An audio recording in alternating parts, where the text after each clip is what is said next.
said the busy builder is now live. Streaming miniatures.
Hello, hello, hello. How's everybody?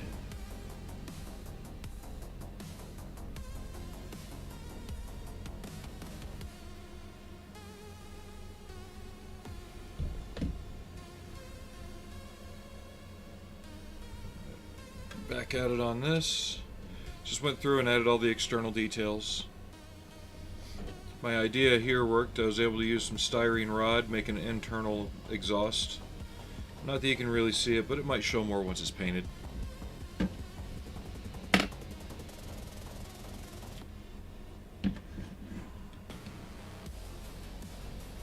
get you glued there.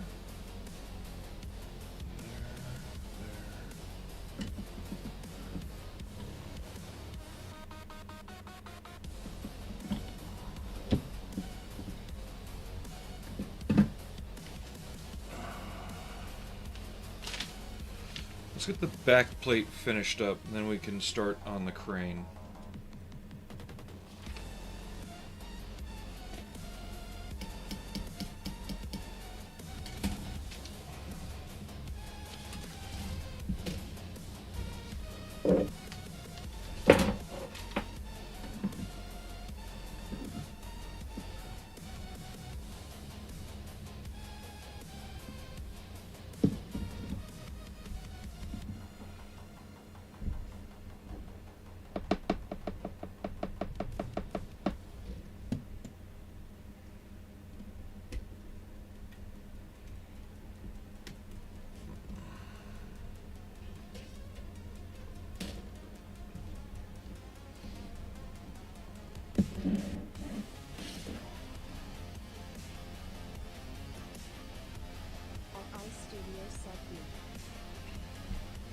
How's it going?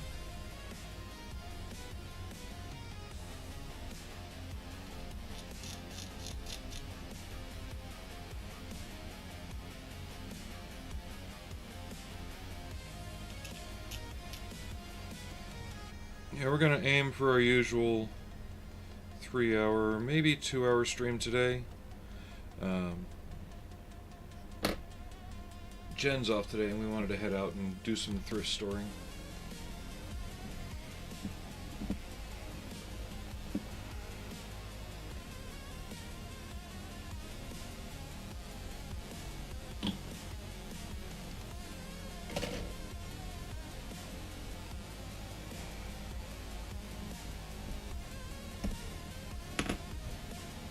Can you hear me okay?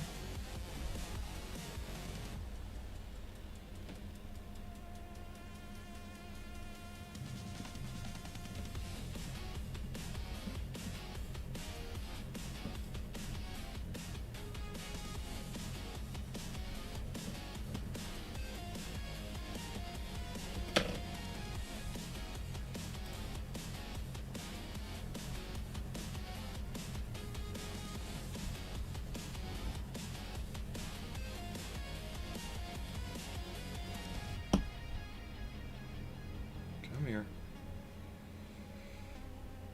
Our studio said yay, just working. I know.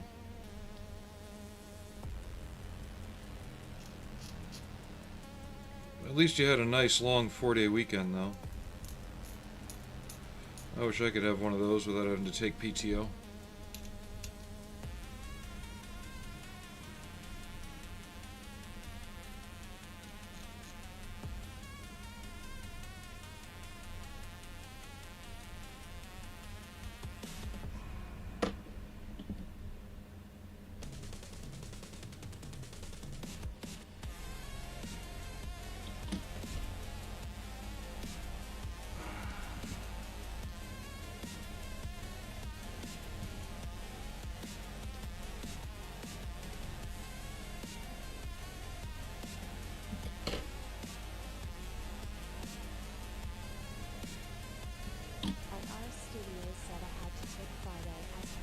Oh, you just wanted all your days conjoined and not Thanksgiving, then go back in for a day and then back out. Gotcha.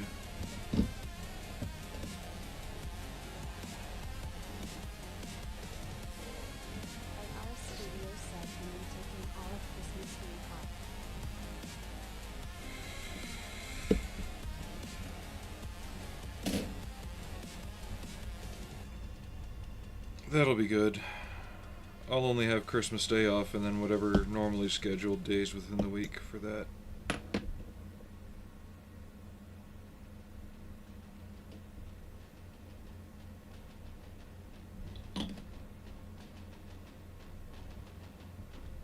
Come on.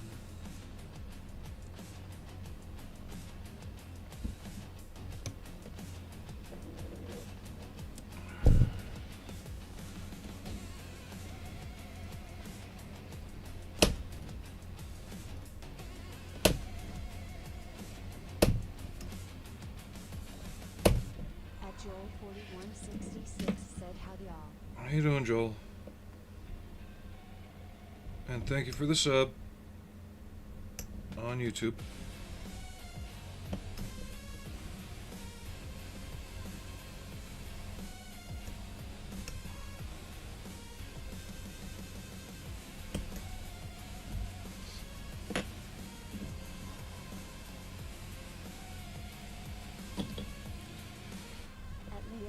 A7DK said here again busy. Yay, Alex is here. It's actually sunny, but there's more snow coming tonight. At our studios said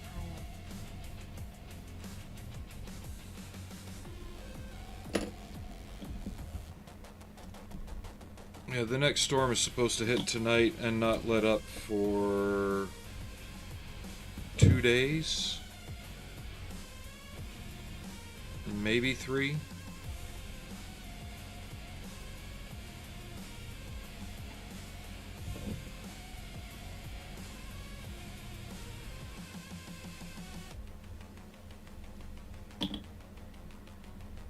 At the model student 20 said hi to help everyone. Hey, model student. Hey, everybody remember to hit the like button. I don't know what got the algorithm yesterday, but by the time the stream ended, I had 67 views.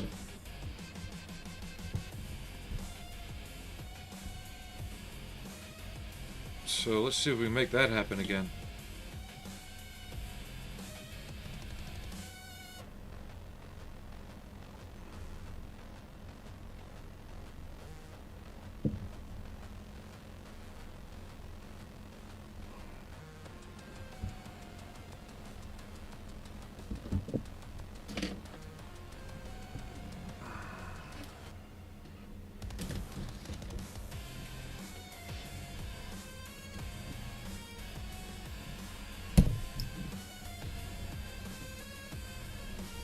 I heard the Texas down in Galveston took on a lot of water, listing again, even after all the repairs, because of all the rain.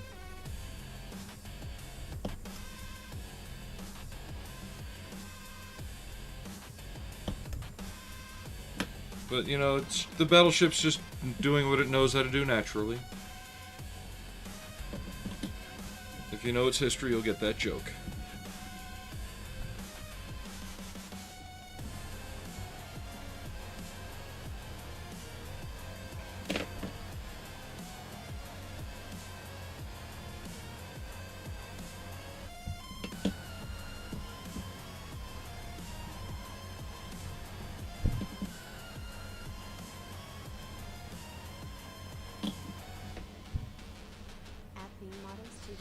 Said that's great, more viewers. Yes. Watch the unboxing of the Trumpeter Fawn. Awesome kit. Yeah, that's going to be an interesting one to get onto. Like I said in the video, I built it once years ago. Picked it up in a UK hobby shop. But I rushed through it, and I was more young and stupid back then. This time we'll be taking it nice and easy. And it'll be interesting to see what 20 years of experience. Well, the Texas is the battleship that flooded half of its empty spaces during the Normandy campaign to fire further inshore.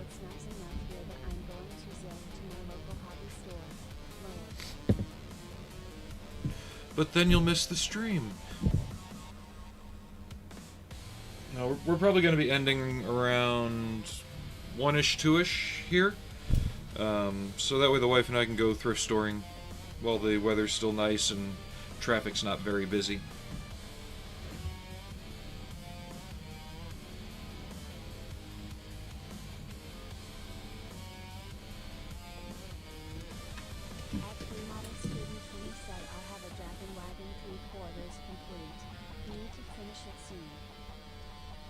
Now that's an expensive kit. I stumbled on the Fawn when it was on some kind of sale last year for like $50 some odd.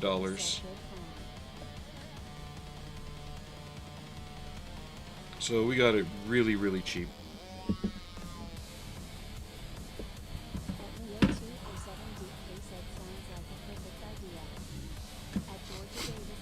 Hey George.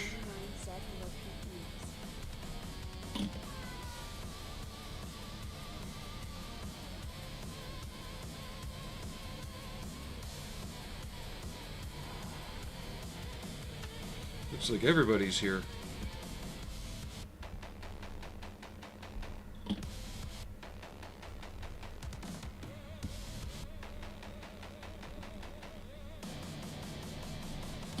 And that got kicked in yesterday somehow. There.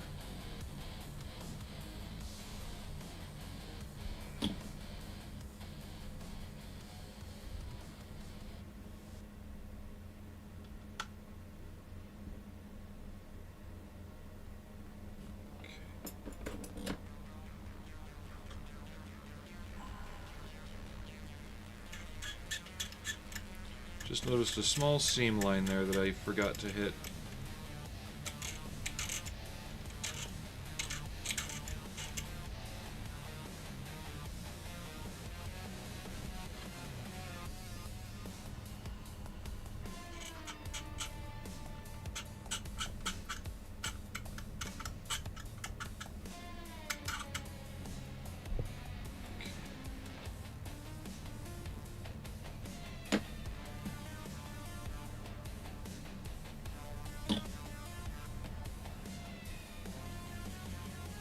So I think we're done with the base construction of the actual vehicle.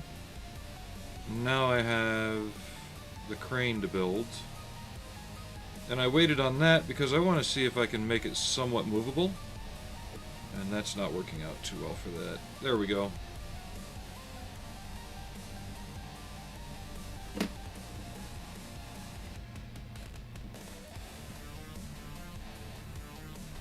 Because everything shows it just being one position. I don't like that.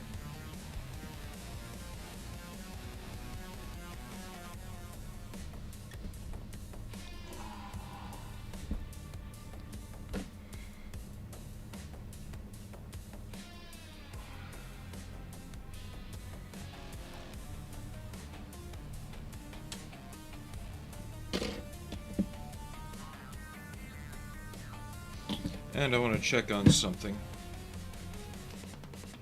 because I noticed an update on it.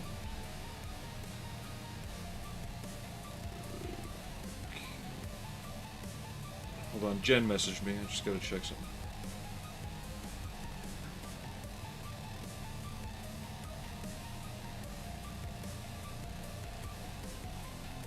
At Neo 207 DK said I still like implementing making about Quran if we see their beasts. She's gonna try doing some Spark.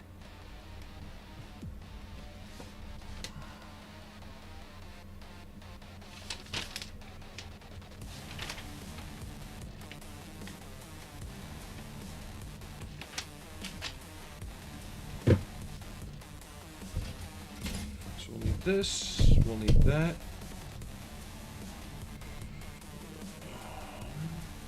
At Model Student 20 said you're flashing the spady phones at emoji. Whoa, hello. At Auto Studios said red emojis will be no matter what. Yep. Hi, Frank. That's the big boy. Frankie. Hi, buddy.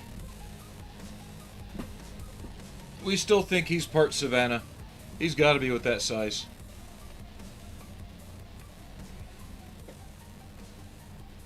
Yeah, you're just being a big old boy, ain't you?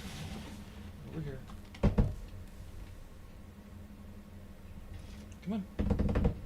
That box isn't empty enough for you to lay in, so don't even think about it. Sit. Okay, fine, I'll give you rubs. Did you bring a toy up and that's why you're doing this? Usually he does this when he wants to play fetch. What? Boop. Anywho. 23. I gotta build that first.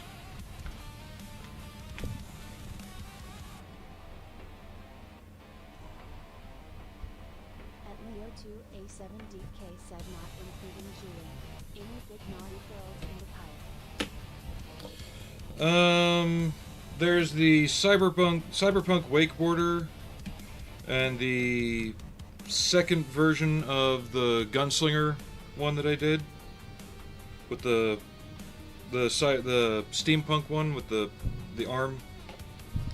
Yeah, my brain's really fuzzy today. Don't mind me.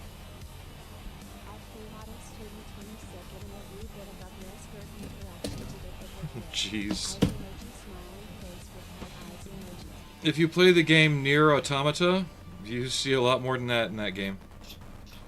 Still PG-13, but you see a lot more than that. And if you linger too long, she'll actually turn around and smack you.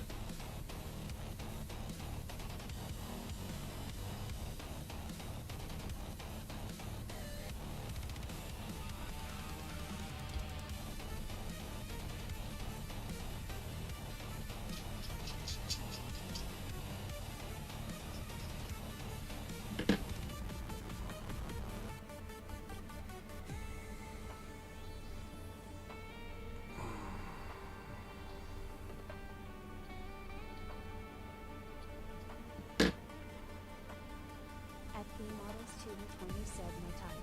Roll. Well, there's quite a few games in the Nier series, but she's the main character to be.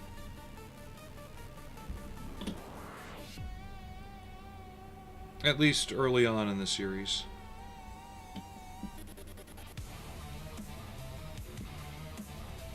At Model Student 20 said hi George.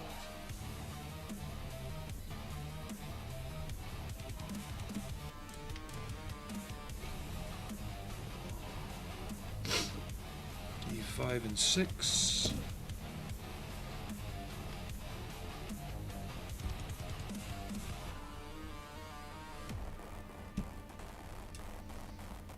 Yeah, I got the Dragon Wagon once, about the same time I got the Fawn.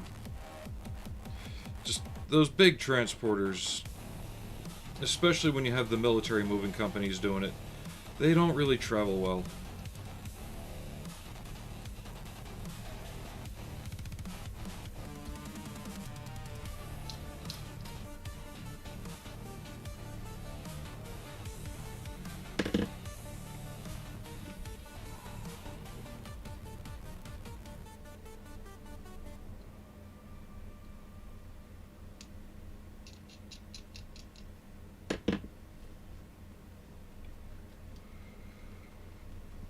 So I need those two holes on this side. That goes in there.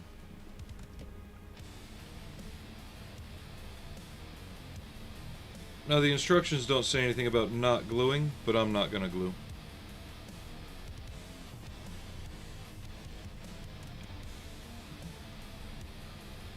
It's a good model, it's well detailed.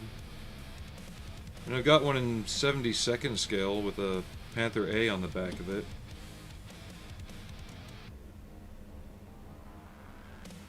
But they all need a lot of touch-up. That's another thing I'm being a bit more diligent about lately is making sure that I keep my stuff kind of more dusted and cleaned a bit.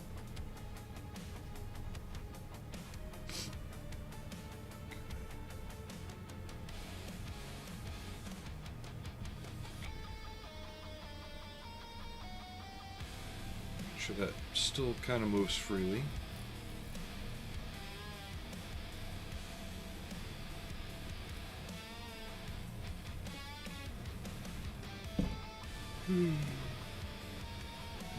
It seems that those armored ones weren't as common as most people think they were.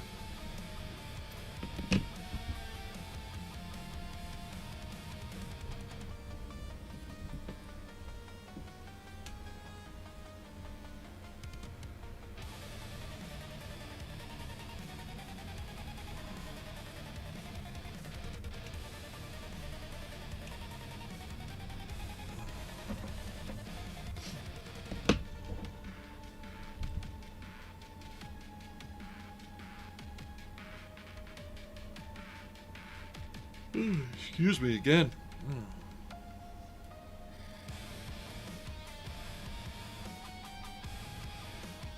I got to bed a bit late last night and woke up a bit early today.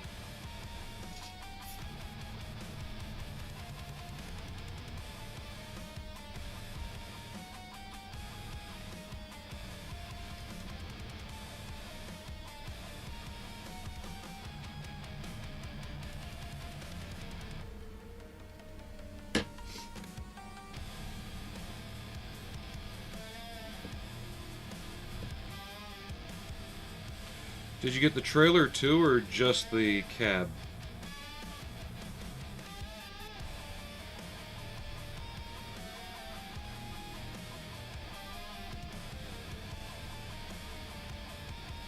Okay, that ain't gonna work like that.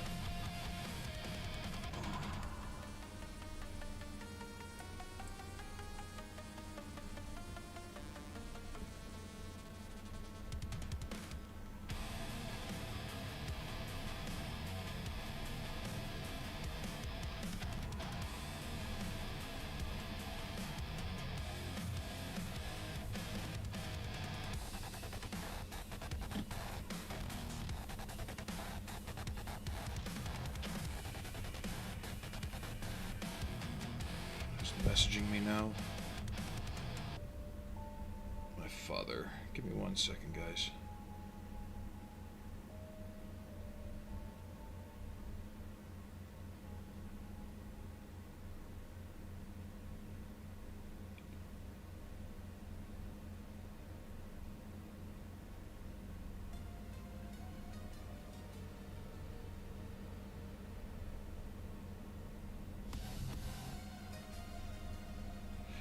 Give me 1 second. Pause.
Sorry, just had to explain some new car stuff to my father. He's not aware that newer vehicles, you have to tell the car it's got a new battery, or else the alternator shifts output to compensate as you use the battery. And where he took it wasn't able to do it. They don't have the proper scanner. So I had to inform him of that.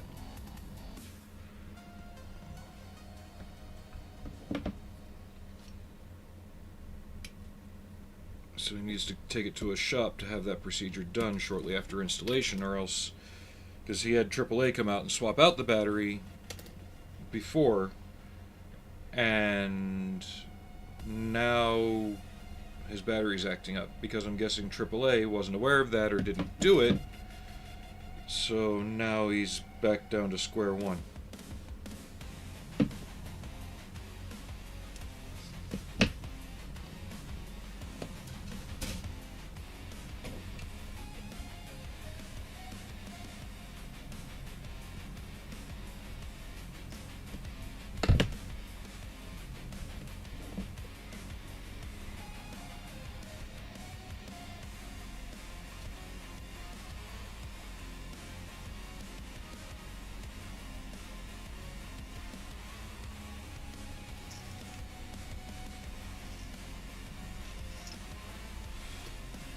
I think it's a newer Volkswagen is why. It's a 17.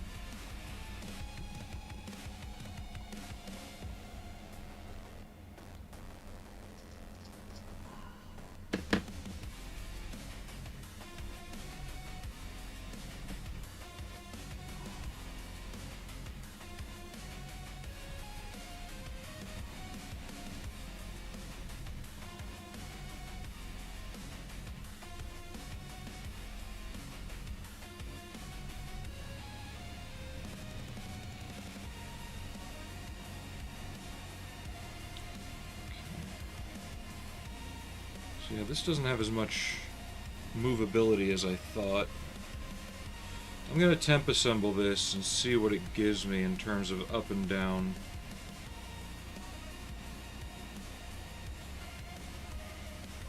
Because that goes there.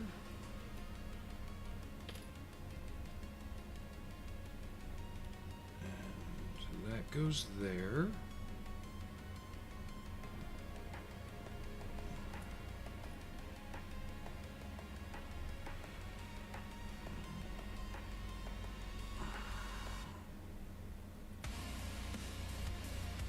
See if you responded.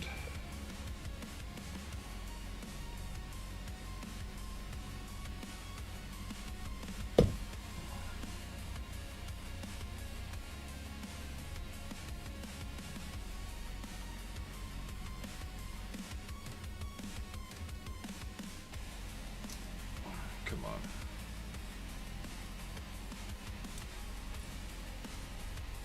Get in there. There we go.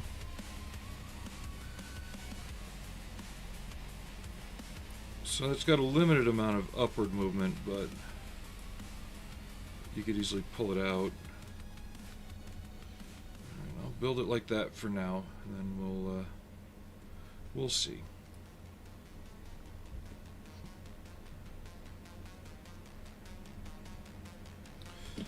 I don't know. I think everybody should be given an allotment of like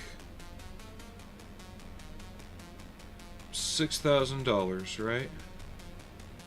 To go and find a decently running older car, you know, 30 years old or older, something before computers, and just fix it. Get it up and running again.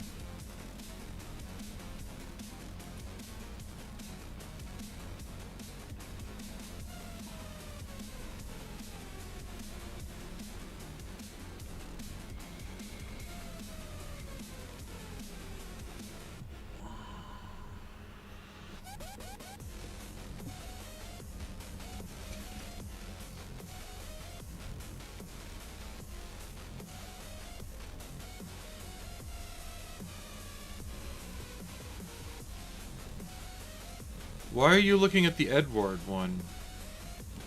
ANAQ28.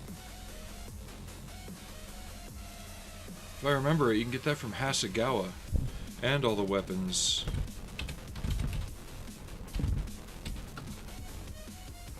Yeah, if you get the Hasegawa guided weapons set, you can get 2 of those in the box, as well as the accompanying lantern pod.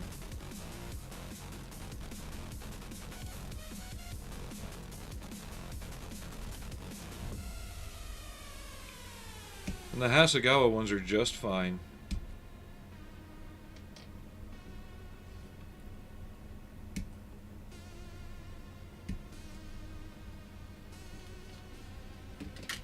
No, drop the sprue.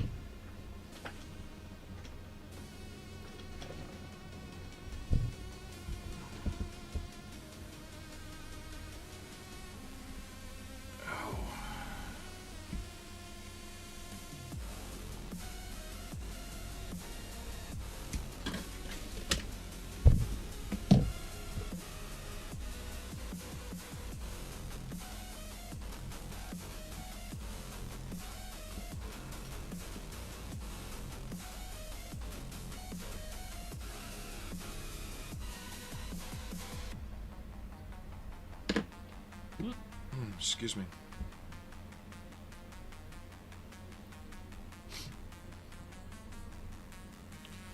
And for the money you're spending for the singular Edward one,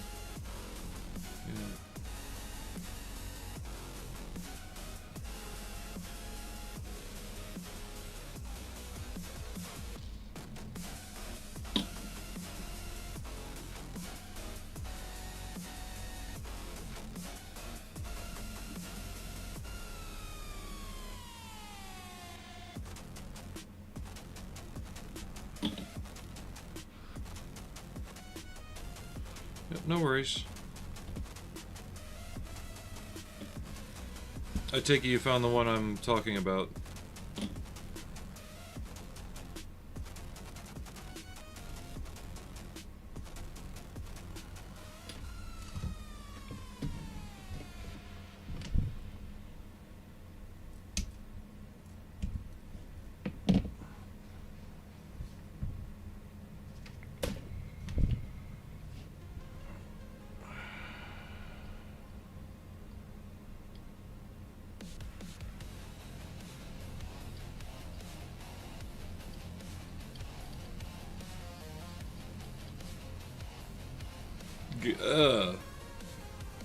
That's ugly. That won't do. 3 big old sink marks right in the side of that rail. And that'll be visible.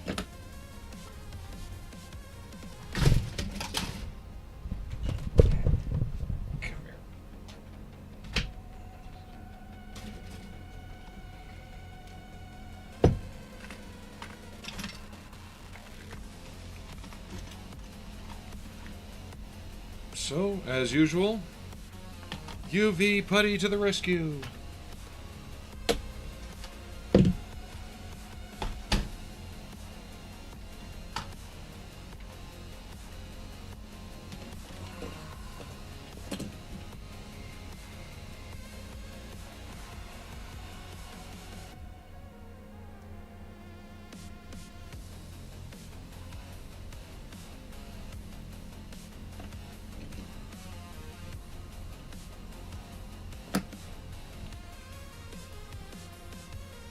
And I still don't know what to have this lifting.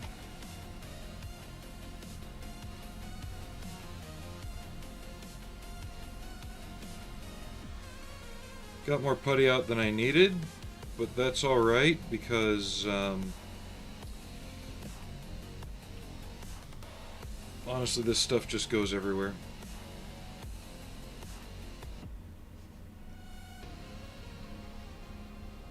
You don't want too much of it.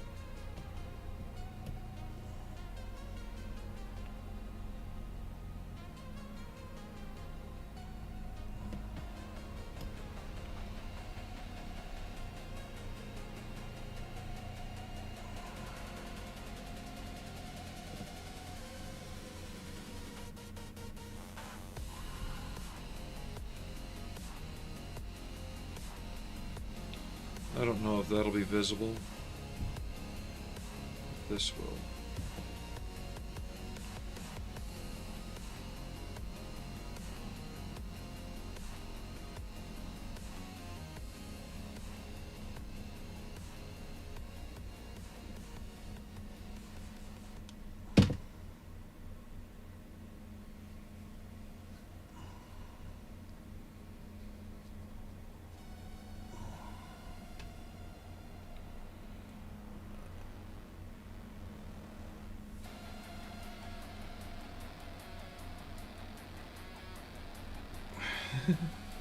What are we thinking about, yeah?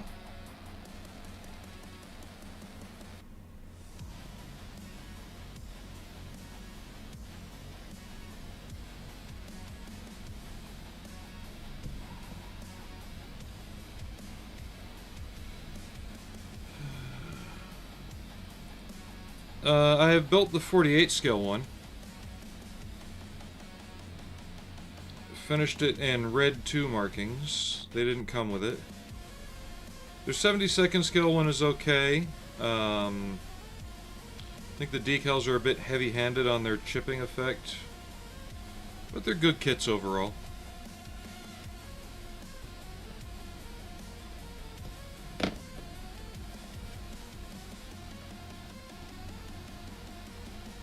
I've also built the Fine Molds Millennium Falcon. It's in the display case directly behind me. Actually, yeah, you can't make it out. It's behind the Cygnus.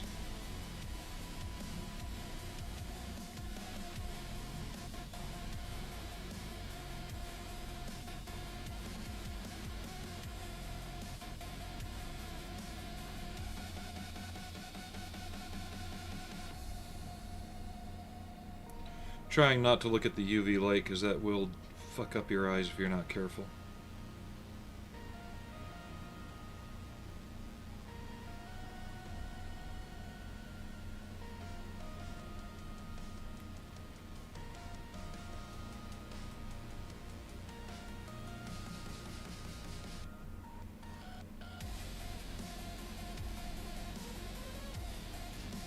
Yeah, it's a good kit.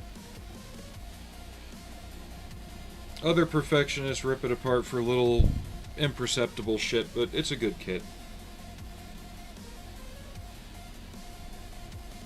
But you'd have to go back to, God, 2009 on the Starship Modeler forums to find any real bullshit negative stuff about it.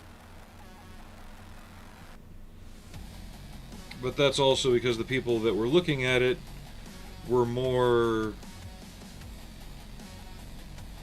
studio scale minded, and they think that every model must resemble the filming models perfectly to every detail, and they're not mentally able to make the jump from the fact that, okay, you have 5 different models of the Millennium Falcon. They're all different sizes. They all represent the same ship. Because of the size difference, there are greebly differences. It doesn't mean there's different ships.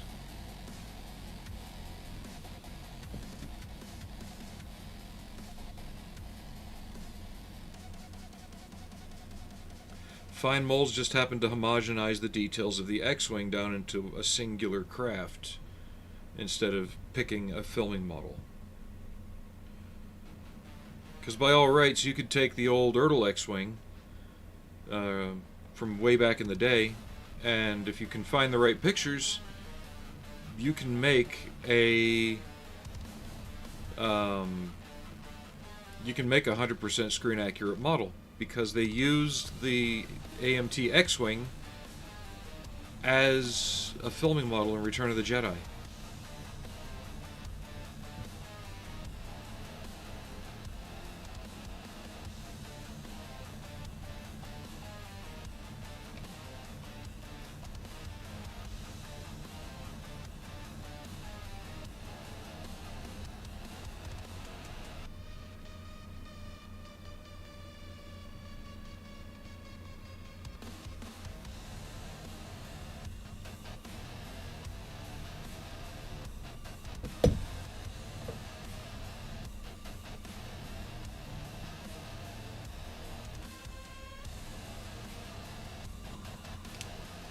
And don't even get me started on the whole mandibles towing in debacle from 2006 on the Fine Molds Falcon.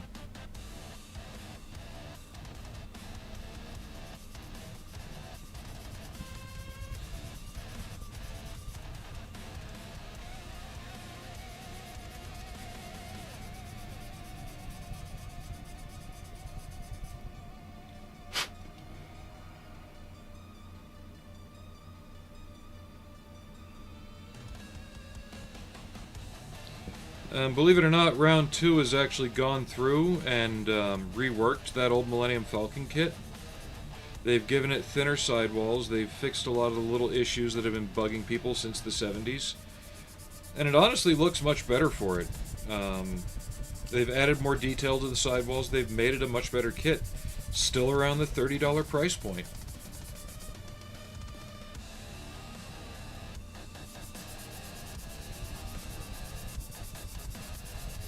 I've got no need to buy it, but unless you guys want to see me do a Millennium Falcon, not that that'll be terribly interesting.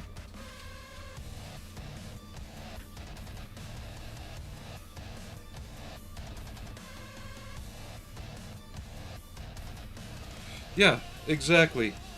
It's like, great, I'm glad you guys think this is an issue, but it's not. Does it? And that goes back to what I always say. Is the model flawed in some way that affects your ability to complete it physically? Right? Like, does that stop you from building it? If that kind of little thing stops you from building it, then there's other problems at play than the model's responsible for. If it doesn't, fix it, build on, and have a nice day.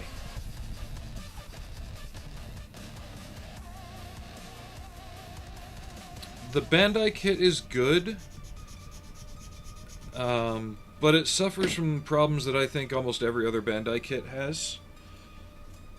And it really stung me in the face when I built their BB-8 kit, their little 1/8 scale one, or 1/10, 12th, whatever fucking scale that is. My friend got it for me for a birthday present. Detail-wise, it's fine, but it was the one that came with R2. It's a brick. It is more refined Lego. I could throw it at somebody and hurt them with it, put it that way. It's a solid brick of plastic. And that perfect grade Falcon has similar attributes. There's people out there that have built it and done amazing things with it. But at the same time, that is a shit ton of plastic. And they try and compare it to the Fine Molds kit, which, you know, you can't not draw that kind of comparison. But you have to remember, when the Fine Molds kit came out, Fine Molds stated that they wanted to give the model builder the kind of the experience of building a filming model, where you build the hull and then you add the greebly details on it, just like they did on the filming model. You know? And it does that perfectly. It's 900 parts. The Bandai one isn't, and it's got good detail and stuff, but it just feels thick and chunky, which isn't good in that kit's case.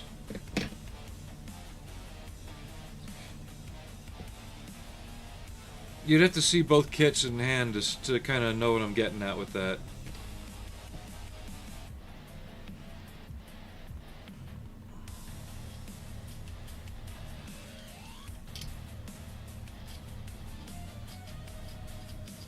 I was downrange when the Fine Molds kit came out, and I sent a link to it to my wife, who was back home, and she had it ordered and waiting for me when I got back.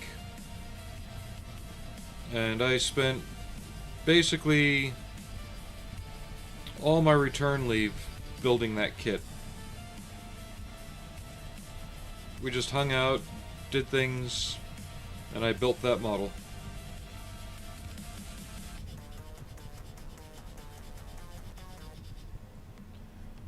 But February in the UK isn't very nice for going out and doing things anyway, so.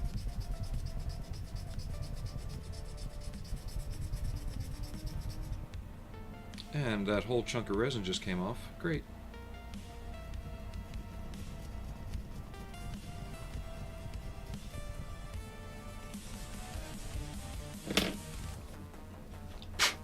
But the fine molds kit fits very well, builds very well, and just like anything else, don't let the assholes get you down.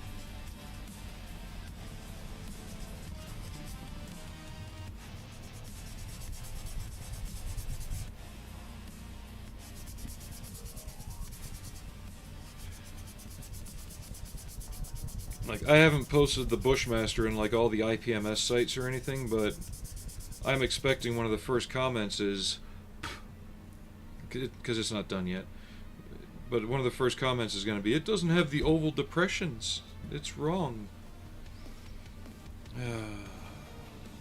No, it's not. I can't wait to do it. I'll screen cap it too.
The thing is, that center hub kind of assembly that's on the H2 wheels that you used with that triangular piece, there were prototype Humvee wheels that had that feature.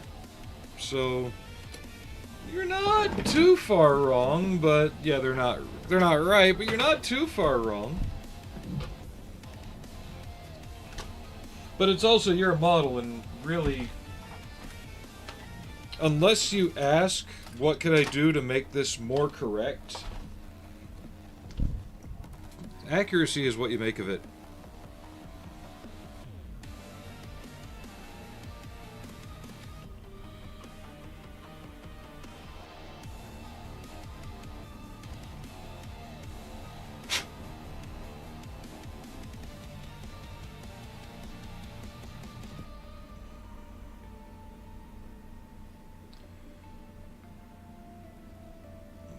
Those two.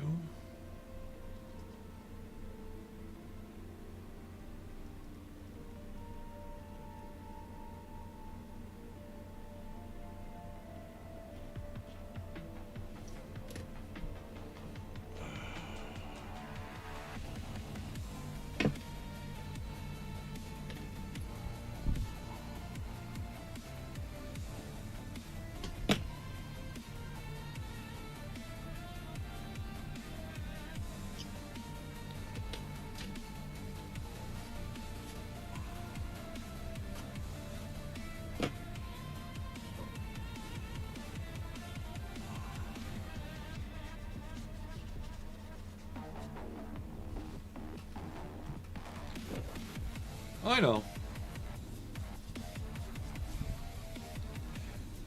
It's a nice inside joke for us to chuckle at.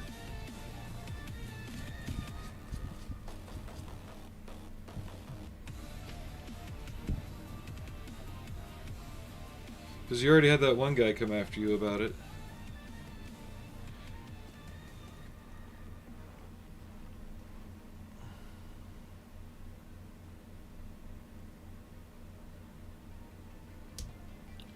Oh, and what's funny is, Because I've been saying this stuff about enjoying the hobby for years. Like,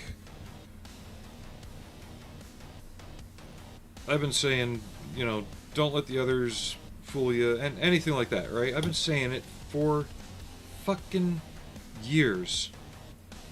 And all of a sudden, now on my feed, especially on YouTube, there's all these other influencer-style channels suddenly popping up. Is the hobby not fun anymore? What makes it fun? How do you keep it fun? You know? So it's like the rest of the modeling world is just now starting to feel what I've been describing all along. And I think it's fucking hilarious.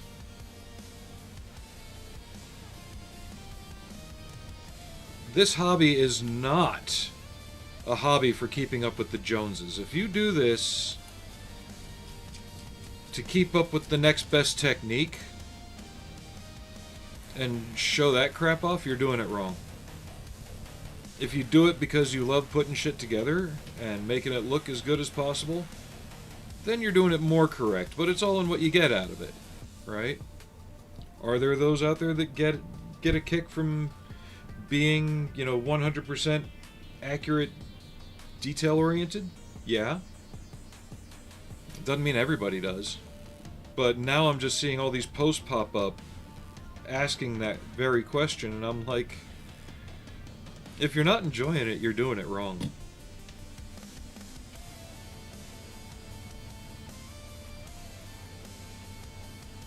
Like, there's a video of another modeler who almost trashed a Harrier because he overthought the process for the camo he was doing, and he based it in black, which he saw was already beginning to affect his paint color saturation and everything.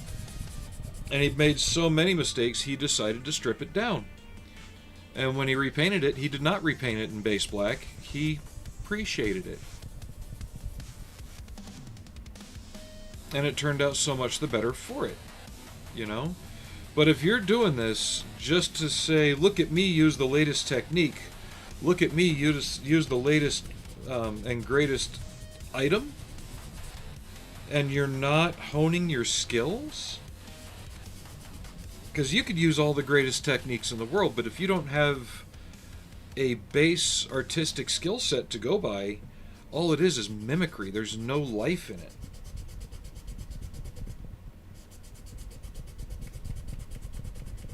Imitation is the best form of flattery, sure.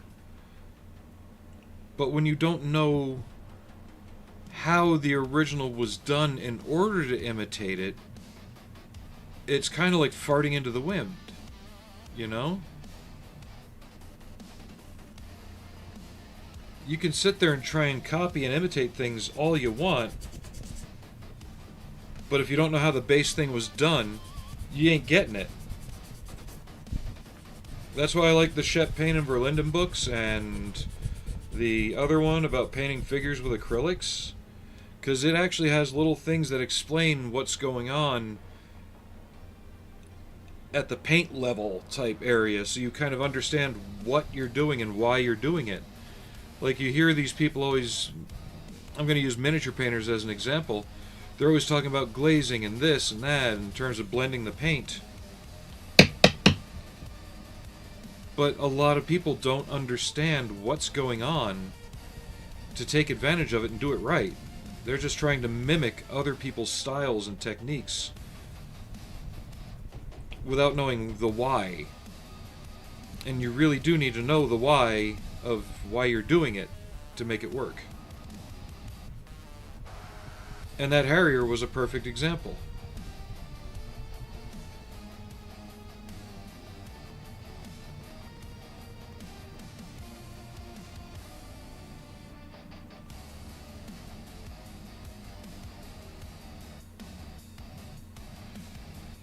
There is cost, yes, because people are afraid of fucking up. But when you go to start with that cost, and you're starting with the $80 kinetic kit, Honestly, if you're trying something new, shouldn't you really try it on, say, the $20 Revell kit? Hi, Marmar. Hi, kitty boy. Or get something out of the pile of doom that you might have to try it and make sure that you're doing it okay. This almost makes me want to find the old... Damn. Nose itching. It almost makes me want to find the old Revell Harrier kit now, the AV8B, and build that up to a high standard, because everyone's like, oh, buy the Hasegawa kit, buy the Kinetic kit. Watch me polish a turd.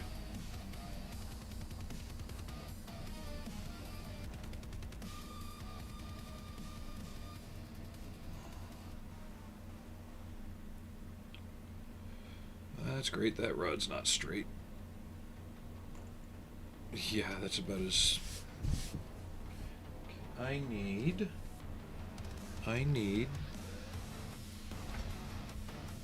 This might work. I'm going to try and straighten this by rolling it between the desk and this plastic.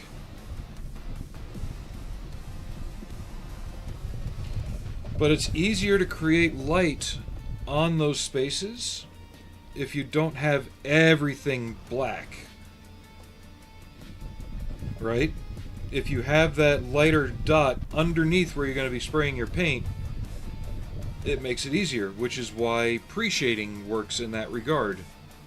You're not fighting against the black paint to get those individual panels to show up more effectively. And to me, pre-shading works way better than post-shading. Because post-shading, you also run the risk of, if you make a mistake, you just ruined a few hours' work on that paint job.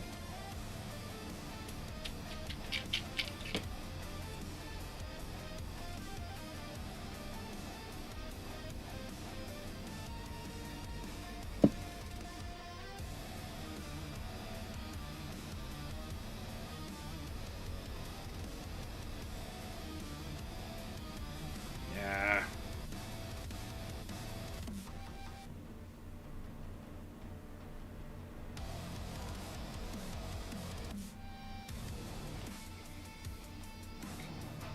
You just have to be very, very careful with that when you start moving into that territory.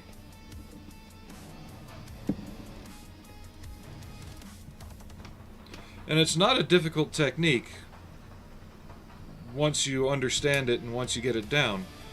It's more about learning your airbrush, its spray patterns, its tendencies, like if it wants to wander a little left or right. If it does that show that you might actually have a nozzle or a needle issue? Like, if you have a split nozzle and you don't know it, that split could affect the way it sprays. If your tip is bent, you can get more spatter. If your tip is bent, you can also go left or right with the spray as well.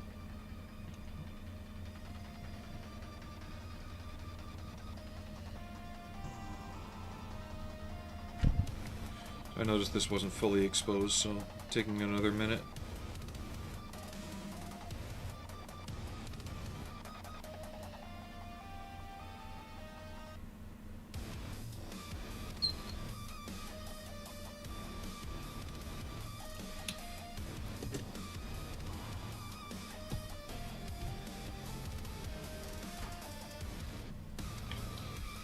And when you're doing the underside, it's okay to pre-shade like flaps and stuff. But does the underside fade like the upper side? Do you need as much of the demarcation and the dirt and the nastiness? You'd be surprised how often the underside of an airframe can look relatively new compared to the top side. At least not where the hydraulics are leaking all over the place. And those usually come from flap areas, PTO line areas, and landing gear doors, landing gear bays. Those are your most likely areas for hydraulic leaks.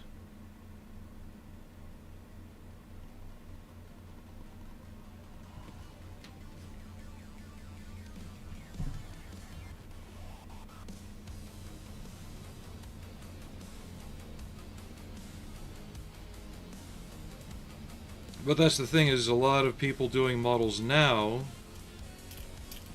and I'll call them clout chasers. It's part of why I left the club. Is there just, it felt like there's a lot of the kind of, you know, the bearded beanie look at me, you know, the influencer type. Why is my head itching right there? Probably because I hit it yesterday.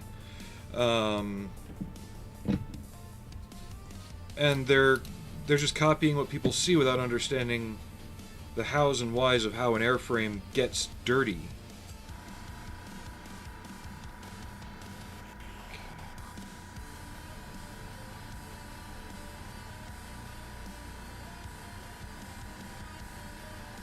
So yeah, we'll have this raised up a little bit. I'm actually going to glue this in place. I don't know what I'll have it doing. I just know I'll have it doing something.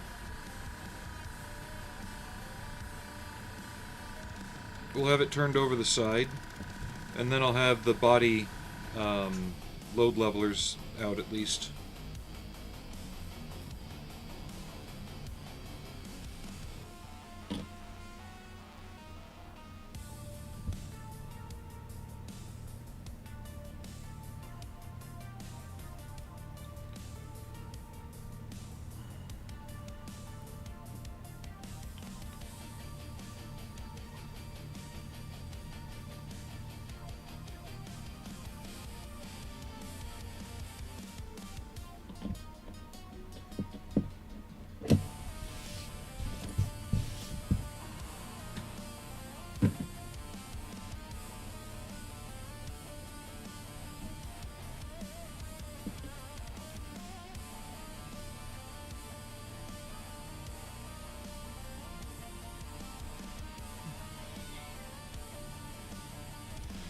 Well, it's not so good about, it's not so much about pushing forward on technique, it's just looking at what you're trying to recreate.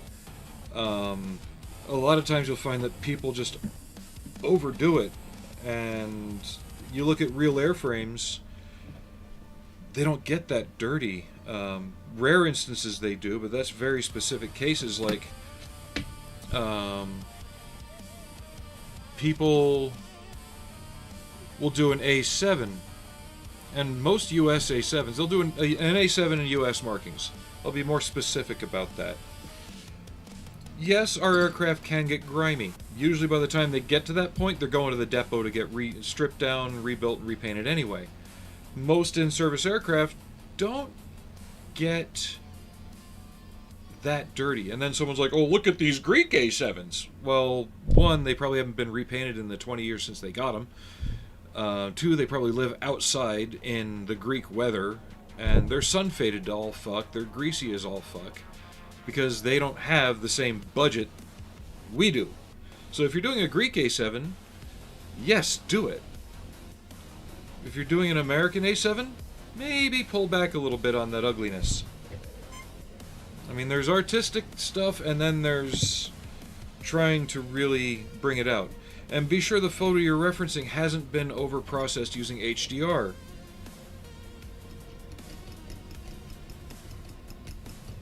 Kind of like the people that use tanks that have been out on a range as an example of how tanks rust.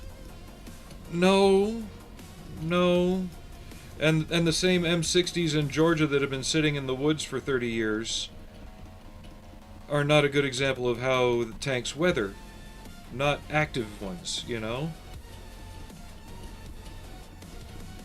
And it just, I feel like people are using really weak excuses to be kind of lazy in their techniques instead of showing the restraint necessary.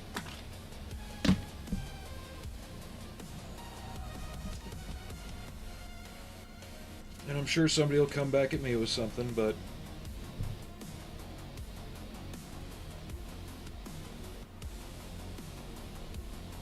okay.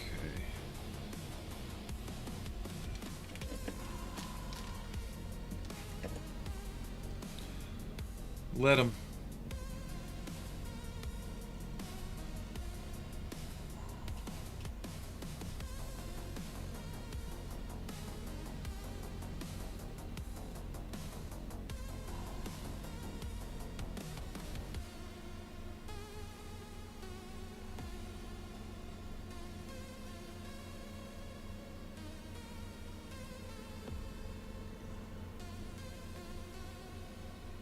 What, that?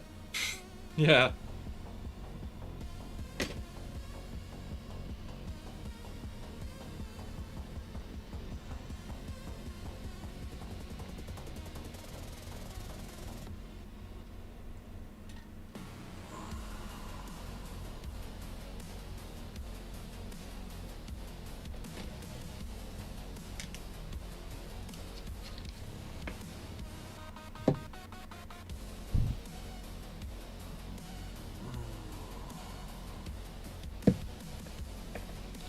Really should have addressed that before I did this, but oh well.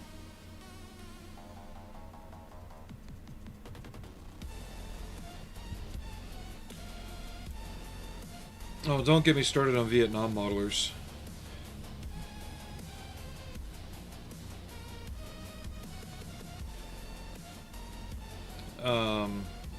Everybody thinks that every Vietnam model needs to be caked in that red Georgia clay look. Really look close at those reference pictures and you'll see that not all the mud in Vietnam was red clay. Not every model has to look like it took part in Platoon.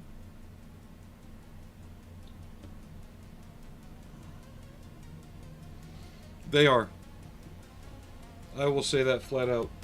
Wet palettes are overrated.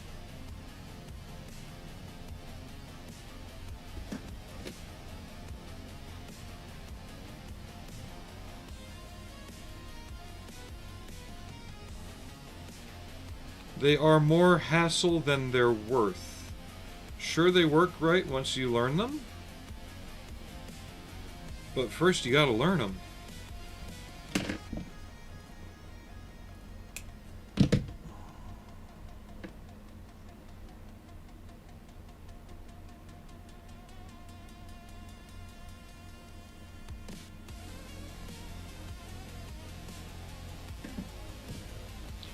No, you don't have to check geological maps, you just have to do thorough studying on what you're recreating. You know, if you can research where it is, that's great. You don't have to.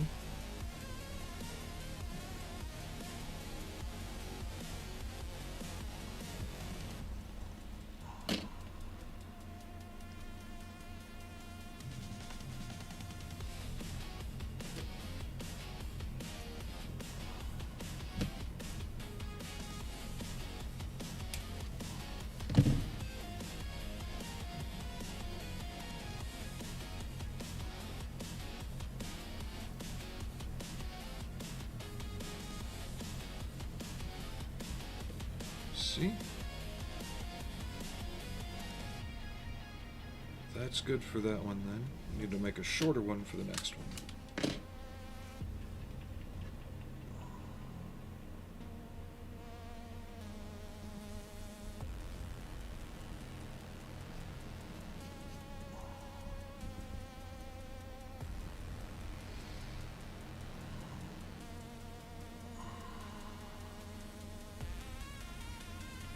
For me, it's about just learning the paint, right? You have to learn how the paint works, what it does. Yeah, the wet palette keeps it wet longer. The way I paint, it doesn't last that long. And honestly, the wet palette would probably make it too thin for my liking. And then others are like, well, that's why you do zenithal highlighting and use glazing and this. And it's like, or I could just keep painting it the way I've been painting it since I was 10 years old.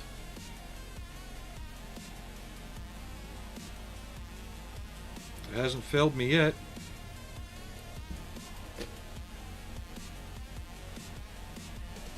And there's some people out there that need to learn. Just because it isn't your way doesn't mean it's the wrong way. If you want to use a wet palette, go ahead. I will not stop you. I have no right to stop you. But if I say I don't want to use one, don't push.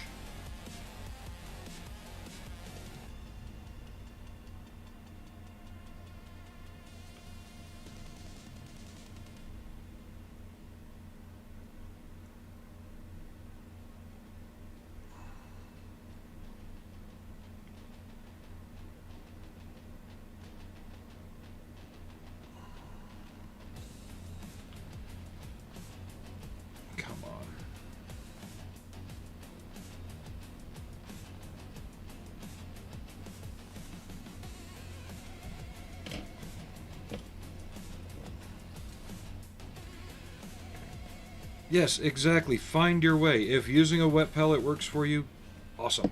If it doesn't work for you, awesome.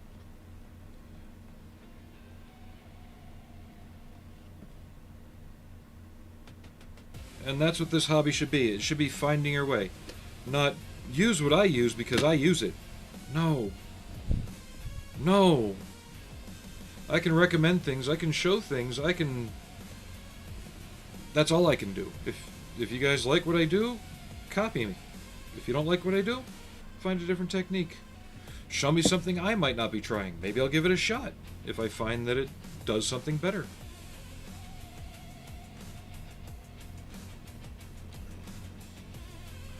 Just don't hit me with them negative waves so early in the morning.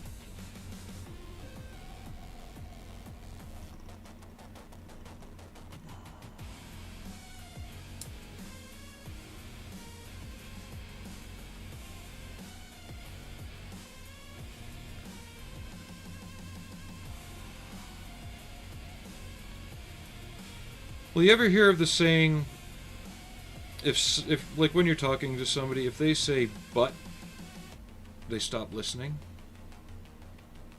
I kind of have a similar thing in the hobby.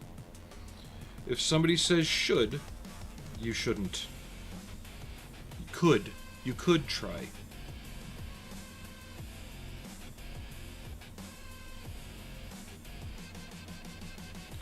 Lately, there's a lot of shoulding going on again.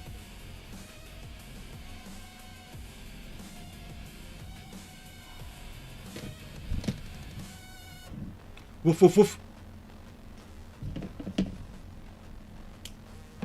And I am actually working on Oddball's tank in 16th scale.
Now you guys want me...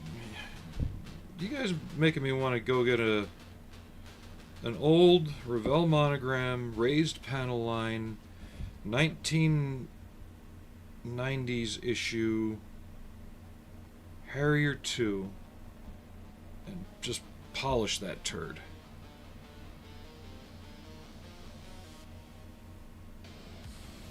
No aftermarket. Nothing terribly fancy. Maybe some seam scribing. That's about it. Or not seam scribing, panel line scribing.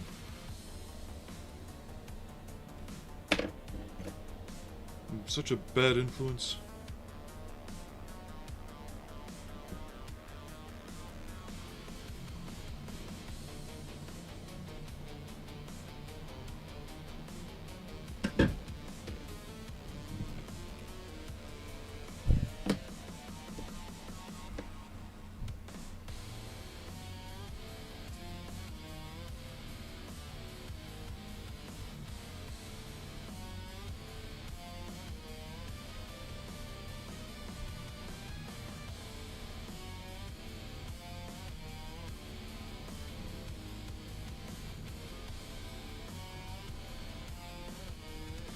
You hopped out of your hole again. What scale and what year? Because Airfix, like Hasegawa, retooled their Harrier back in the early 2000s.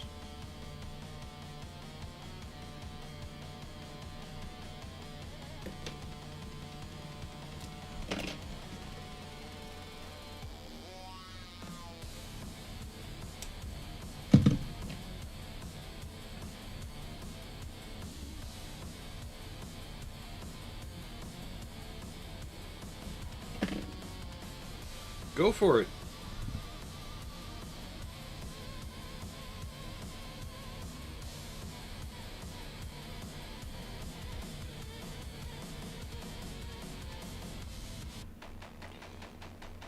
Oh, jeez. Nope, you're gonna come back with an LAV 25. I can feel it. You're gonna come back with one of these bad boys.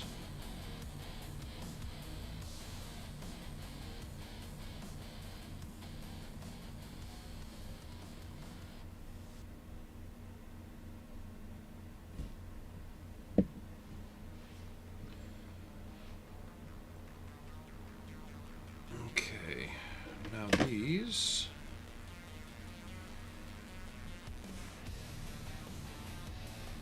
I love that they don't have holes on this thing for these to attach to.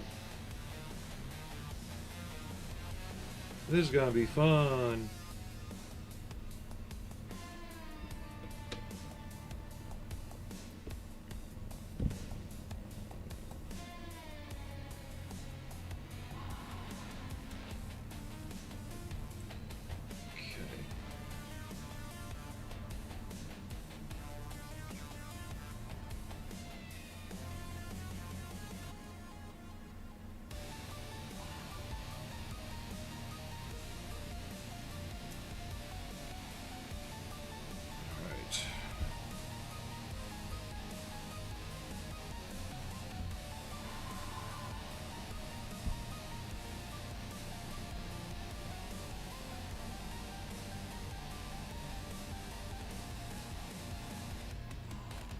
This one goes here.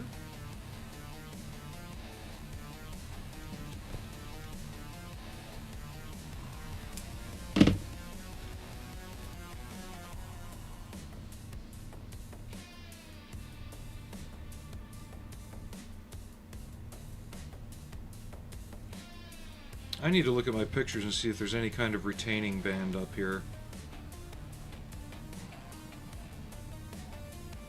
I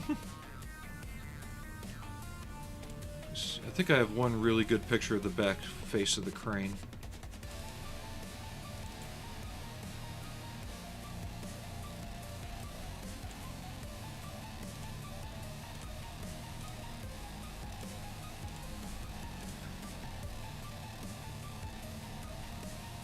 Yeah, it looks like there's a metal strap that goes over them to retain them down.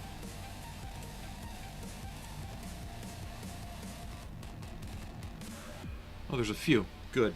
Okay. So I need to get that glued in there, run the next one, get it glued in, and then we can start fiddling with it.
It all depends on what kits you're looking for, too.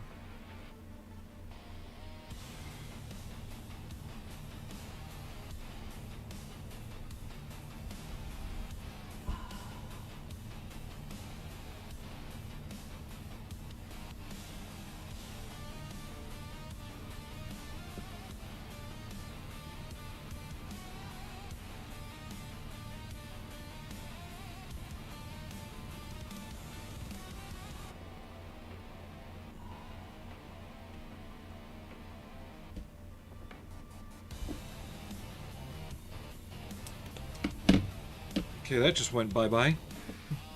Good thing I don't need it anymore.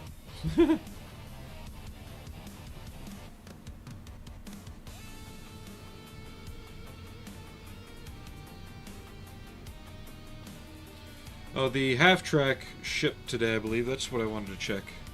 I saw it finally had tracking last night, after ordering it 5 days ago. But Thanksgiving, probably wasn't home. Let me see.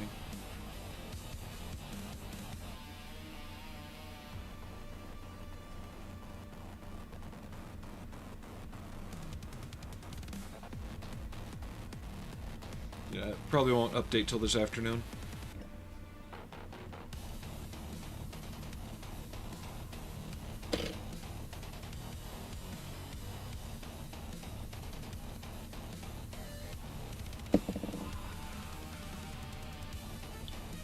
Now, I could have gone crazy stupid on this and scratch built all the hydraulic connectors and stuff using thin styrene rod, but I want to finish this model.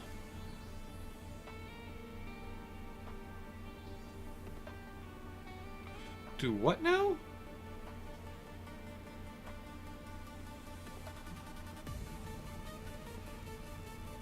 Half that made sense.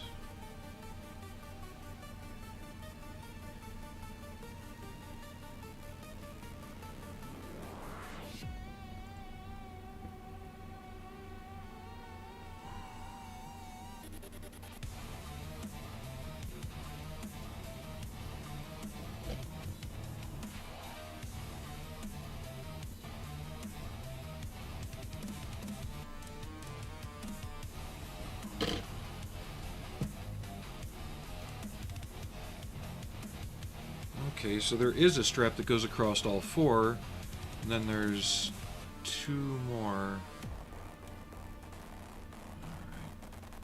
Oh, and this has it going over that. Huh. I guess you could route it either way.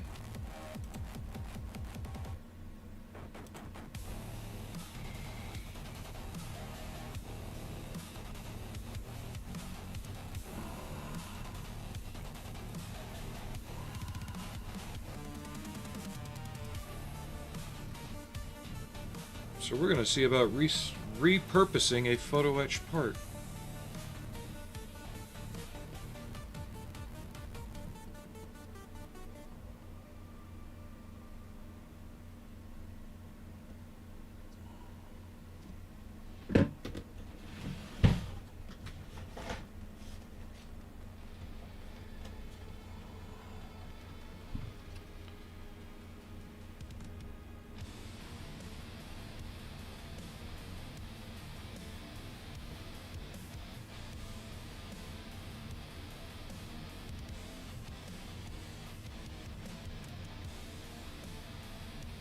No, the hiccup wasn't with Eastwood. The hiccup was with the fact that the Army felt that the Gunny Highway character, because he wasn't originally a Marine in the movie, sent the wrong image. We can't use these. So, because the Marines were involved in the rescue in Grenada, right? We know that the Marines were involved with that. That's no big deal. The movie was supposed to focus on the Army half of it. That's why you have the Marines doing what the Army had done during that, with the whole tapping into the phone line and using a credit card from the island to call home base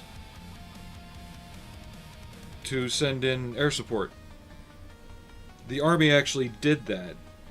But the Army did not. One was not with Mr. Eastwood, it was with how the Army was trying to clean up its image, I guess you could say.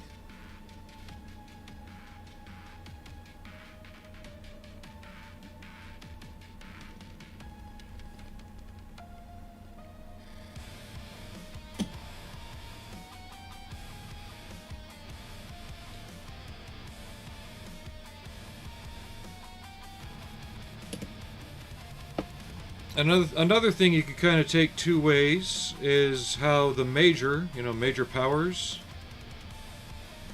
Did you notice what that top ribbon on Highway's rack was?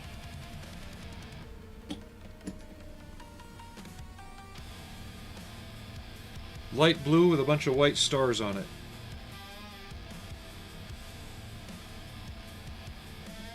And how did Major Powers react when he saw him? He even looked at his rack. He didn't do shit, when he should have actually saluted Gunny Highway. But that also speaks to Highway's character in the film, that he didn't make a big deal out of it. Because he knew who he was. In that regard. And he also knew what he was dealing with. He was picking his battles. And you see that all throughout the film, that he, with that character especially, he just picked his battles.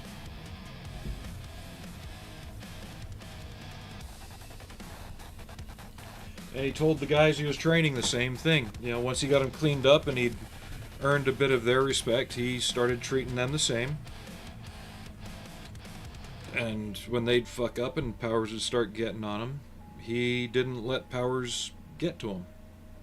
He protected them like they were his troops, not Powers.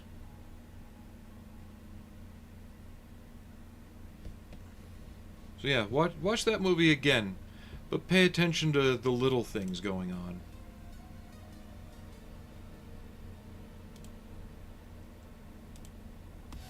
Heartbreak Ridge.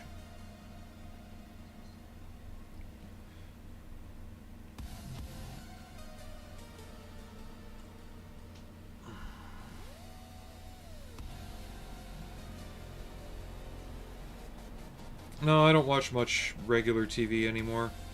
It's bad enough I get bombarded with, bullshit stories on my phone all the time.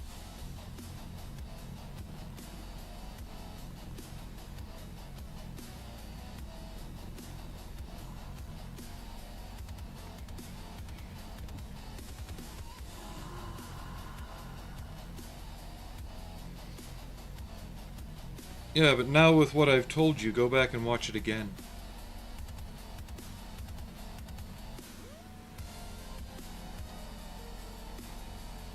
Well, technically it's not, but there is a subplot with Clint Eastwood's character reading self-help in women's magazines, trying to be more in touch. It's... You have to watch it.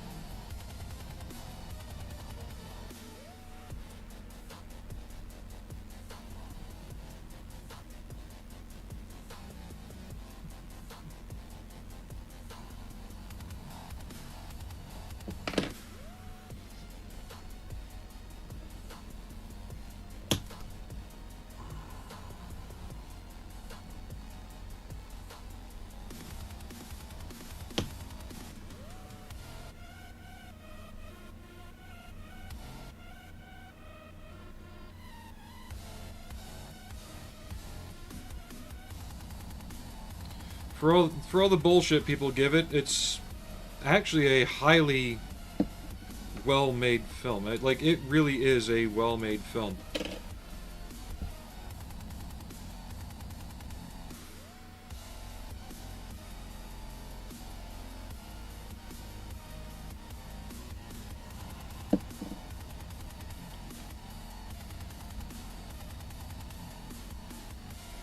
No, it does not, and very few living people have it.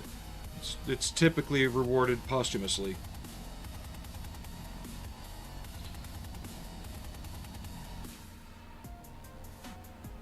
But I was commenting more on how the decorum behind it, and the holder of the Medal of Honor is typically saluted like an officer by officers. Or anyone else enlisted as well, if you know about it. But in that scene where he first arrives, and he meets Major Powers, Powers looks at his ribbon rack, and then looks right back at him with this look on his face. You can't miss it now that I've said something about it. Just go back and watch it. Even look on YouTube for just that scene in particular.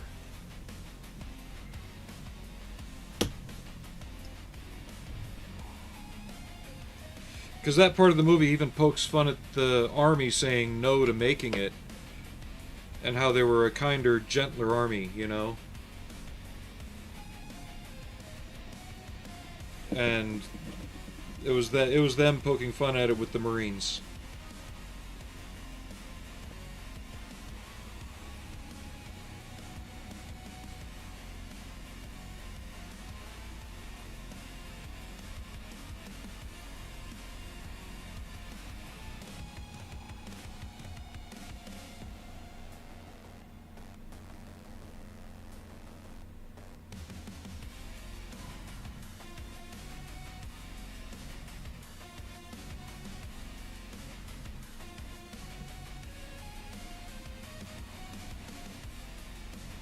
There's another one a lot of people outside the Air Force don't know about. Look up the Levito Award. And who it's named after and why.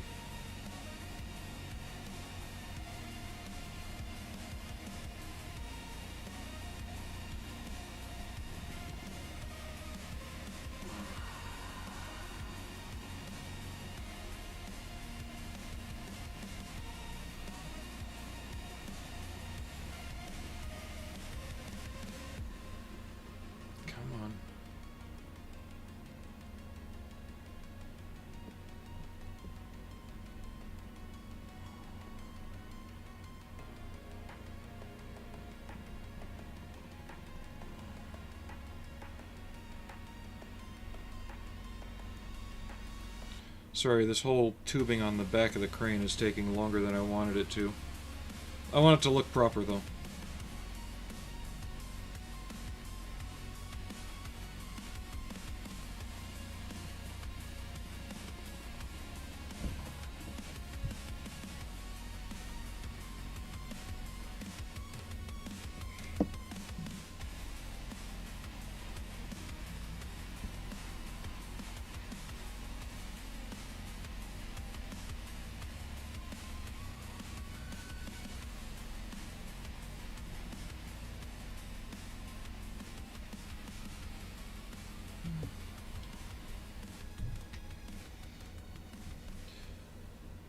The thing is that that should apply to every nation, not just ours.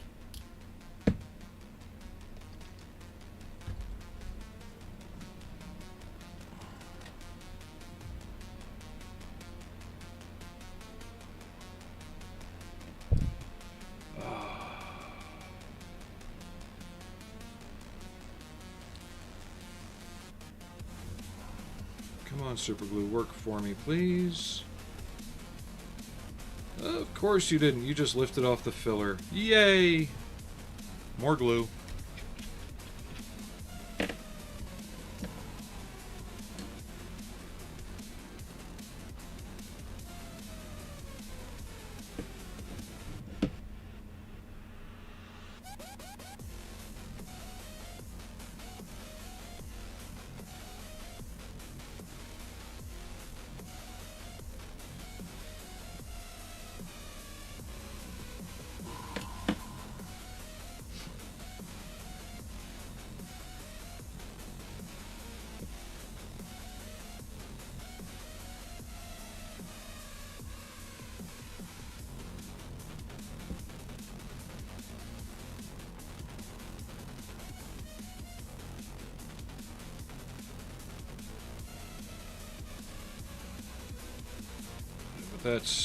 That's looking more the part, at least.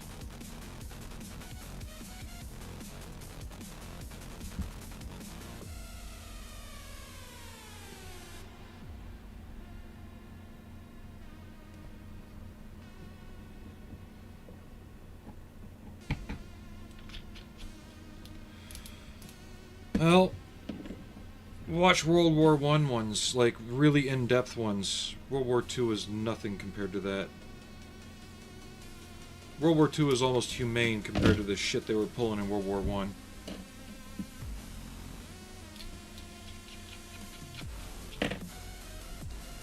And I'm talking about the combat side, not the other things that were happening in hidden away places.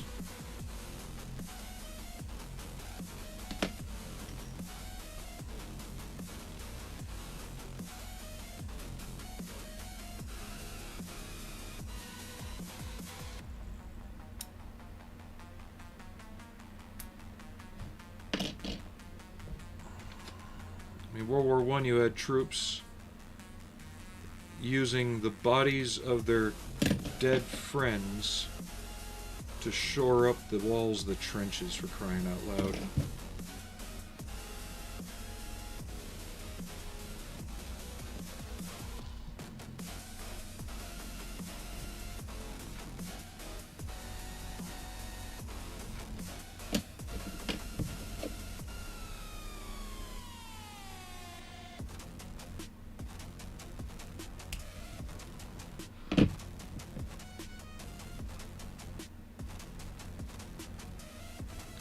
All because of what could be attributed to a large family feud. If I remember right, most of the people involved, as far as the royals and the generals, were all related.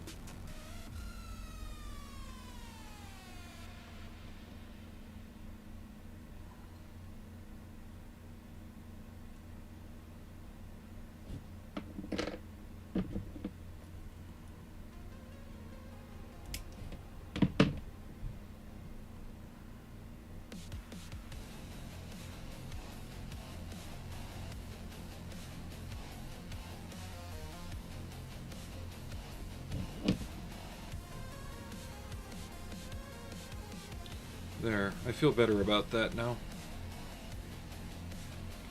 Because the instructions, let me show you that, they would have just had you leaving all the hoses just all flippity-flop.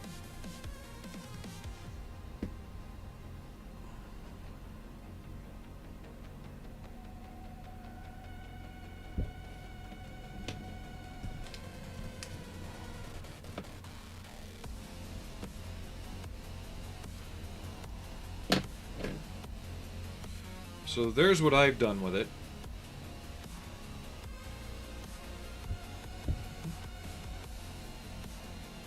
Really autofocus? You're gonna play this game today.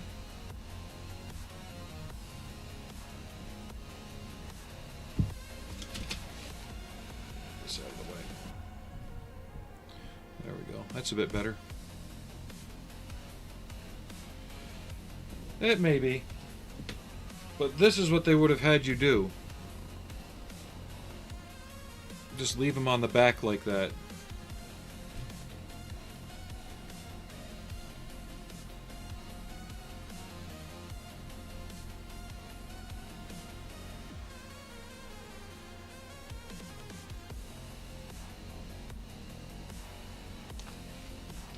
Well, not only the masks, but the curtains and things like that. There are tales of, especially in the winter, it's so cold the gas couldn't activate, but it was in the air, so it got on troops' clothing, right? And then they go inside the relative warmth of a dugout, and suddenly they become a walking gas bomb, right? Because as soon as they get into the warmth, then the gas can vaporize. So they go inside, and all of a sudden, boom! They just gassed out that entire area. It wasn't just the creeping nature of it, it was the fact that it could literally come from anywhere once it's been deployed. And then you've still got the annual iron harvest.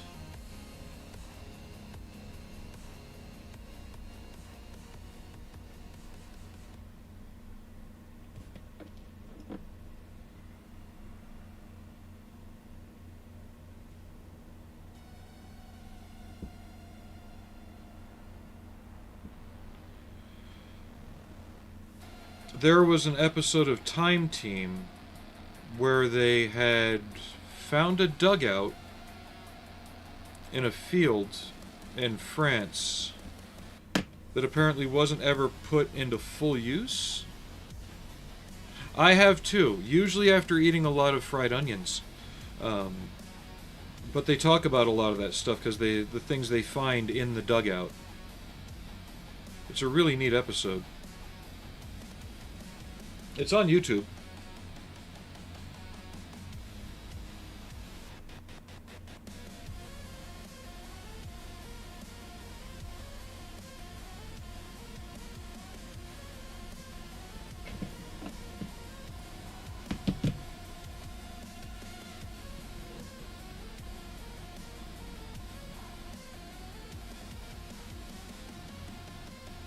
Actually, Ares himself has accused me of being a walking gas bomb. Or sleeping gas bomb.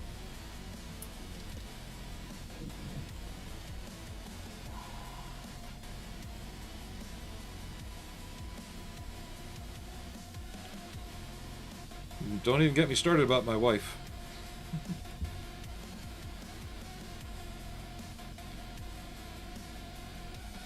And I even warn her, because she buys them for me. I'm like, you know what these do to me? She's like, yeah, then why do you do it? And then get, you know, fussy when they have their usual reaction.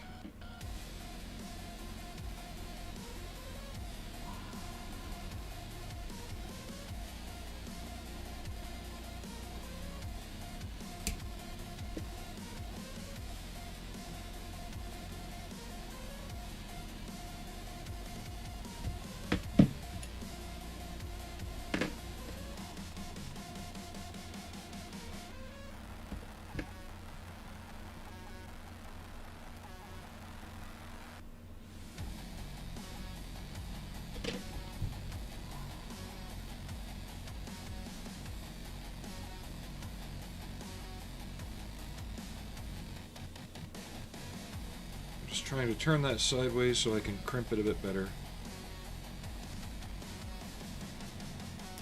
She probably is. It doesn't matter. She actually bought me some of said onions as a snack recently.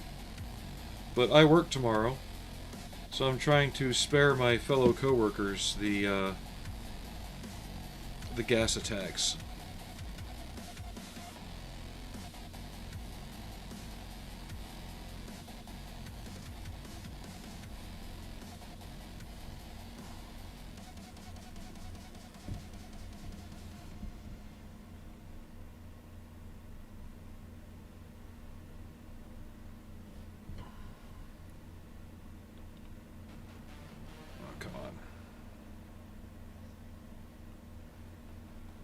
We don't have mop gear where I work.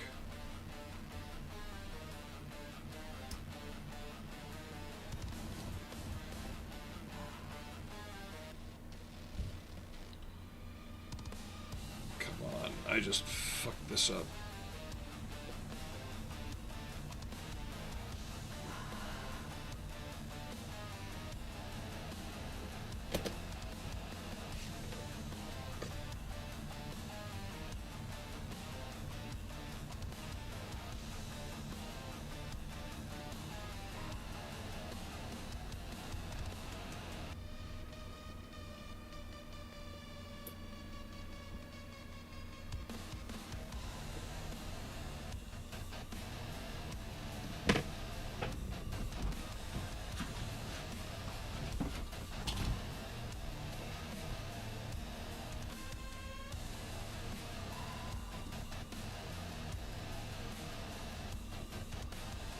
Come on, slide down. There we go. That's what I wanted you to do to start with.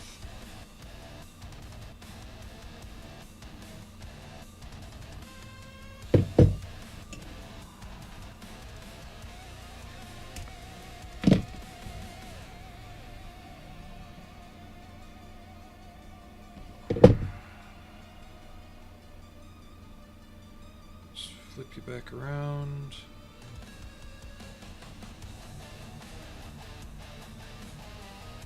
You down there.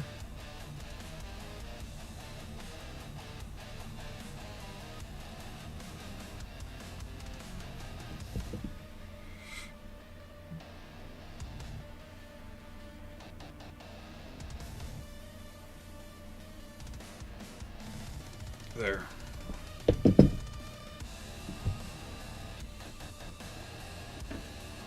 Okay. I could have sworn this thing had a seat on the side of the crane, so it looks like it might be remotely controlled through a hand unit. So I need to find pictures of that next, because now that I know that, I have a figure that is crouching that I could turn into the guy controlling it.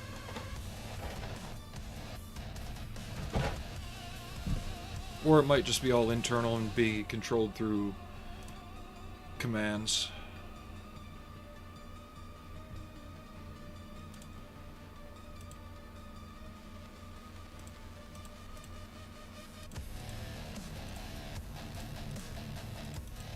Yeah, I'll have to Google that later. Because I think that's what this box may be, is routing for that. I could be wrong, though. I wish reference wasn't so thin on the ground for this. But I'm thinking the crane might be like this in some way.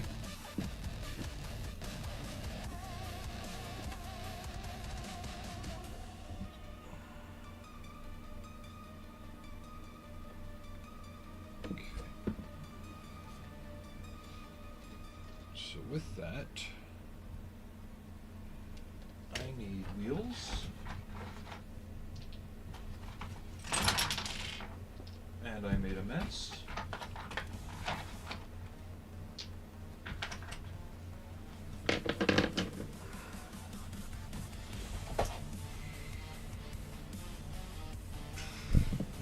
Snip these off.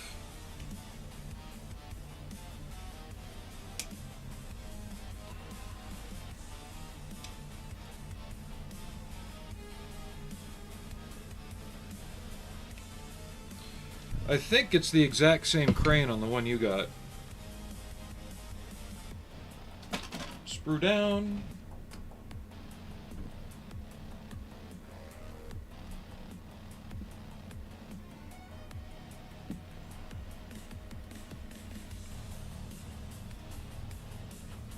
Like I said, I need to do a little more research, find out what's going on with it in terms of what controls what.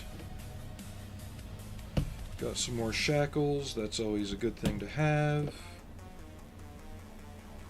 And sprue down.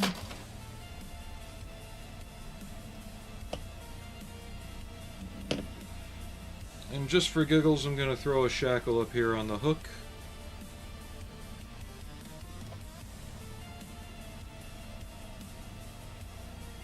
Because whatever I wind up doing, it's probably going to need it.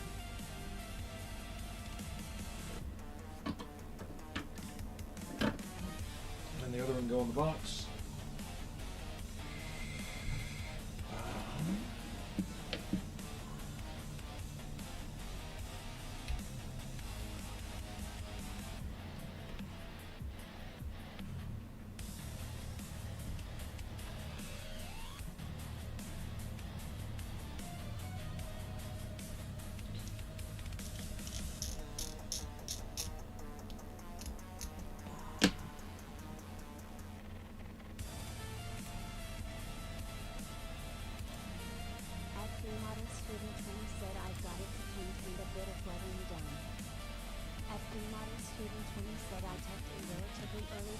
What the hell?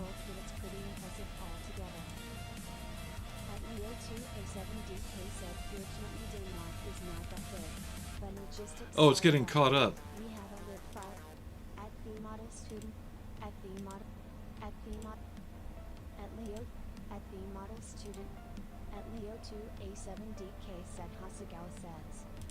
Yeah, it's getting caught up. Why?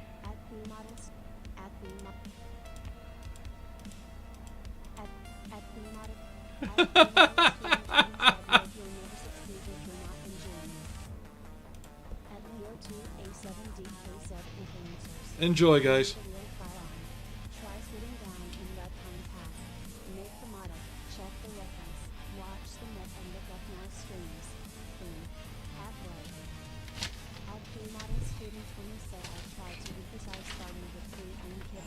Hi, Allie. At the model student 20 said there is a black face. Usually I like to create light on certain. Trying to get it caught up to us. At the model student 20 said my current scene is going to be in the Urals. I have like 30 pics saved. What the hell is that from yesterday?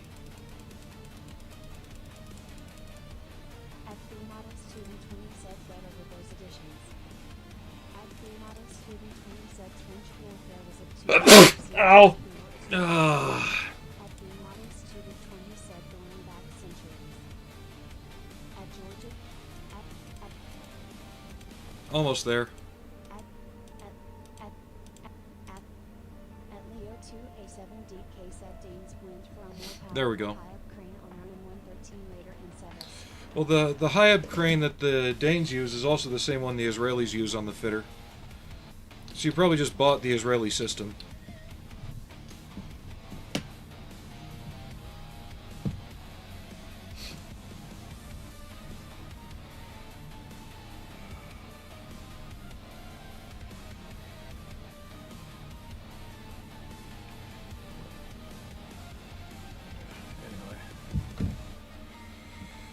Okay. Now I'm trying to figure out what part of this moves, and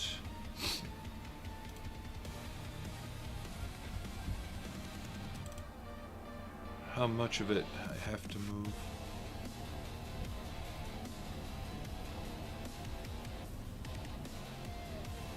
Because this one would go here, and I'd want it down.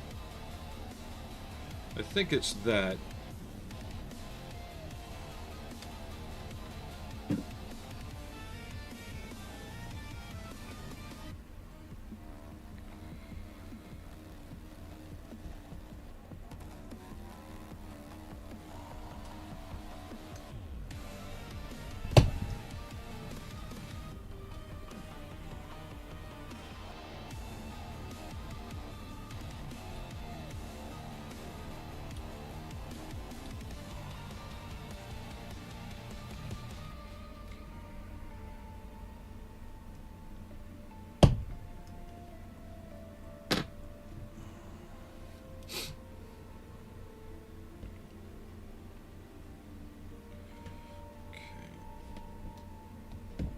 To my picture.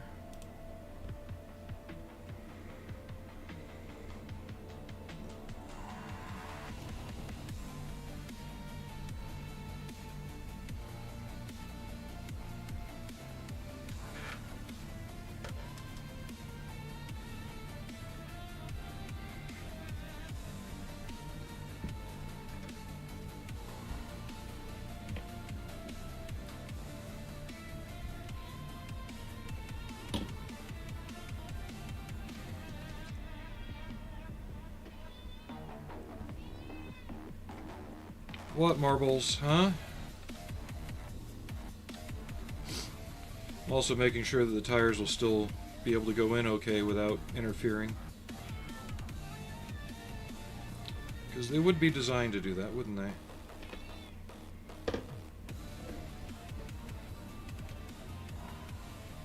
But something tells me they extend out, because if you drop it, it would still be there. I've got a picture of one with the crane up. It's not lifting anything. And these are stowed. Yeah, we'll just put the feet back on it for now.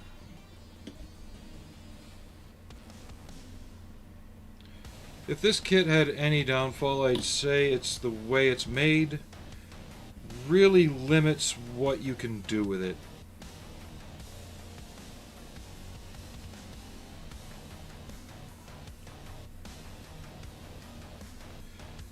It's not a bad kit in terms of building it. It fits together well. The detail that is there is good. But just with no interior and also limited information on the subject, I can't find shit for the LAVR online. So yeah, for these to drop down, they would have to extend out. which I don't know how that looks, so I can't replicate that. So we're putting these back into stowed position.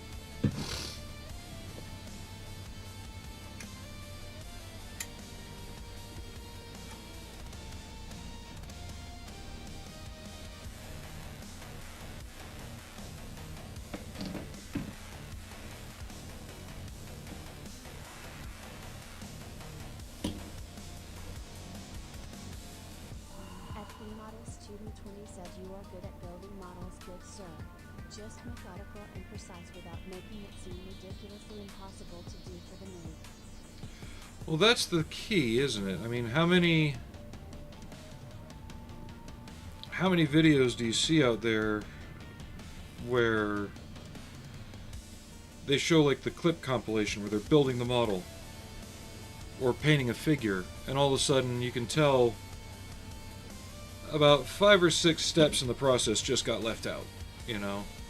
Because what they were doing and what they're showing next for the next step isn't the same. And yeah, I'll do a lot of work off screen, but it's all basic construction.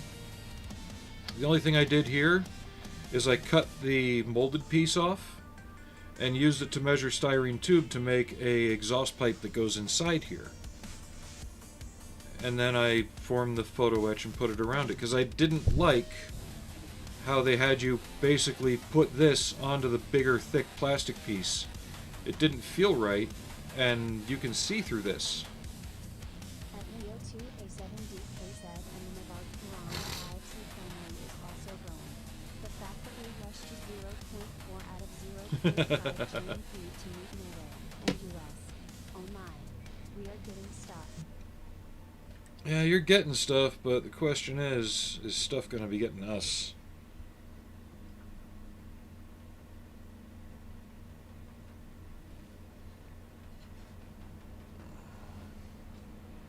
I got my printed wheels here. I just cut the basic tabs off the original kit rims for the rear ones. And then I use styrene tube for the front ones. They're a bit wobbly, but when I go to glue them on, I'll make sure that they're lined up right.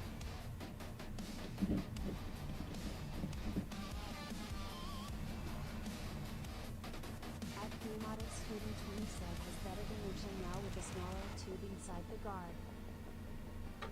It really does, and you can see through it. The other one you would have glued flat to the hull.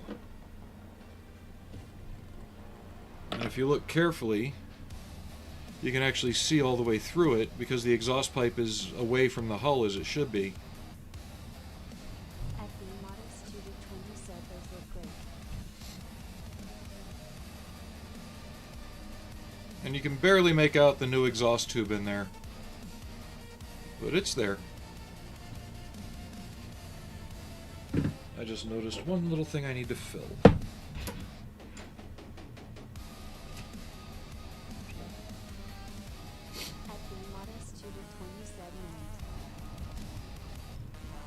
Come on, autofocus.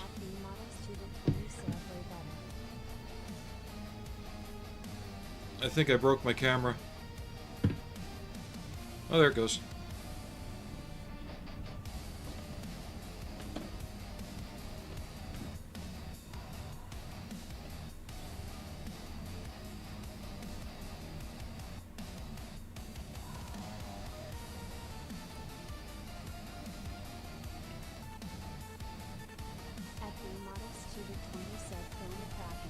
Oh, jeez.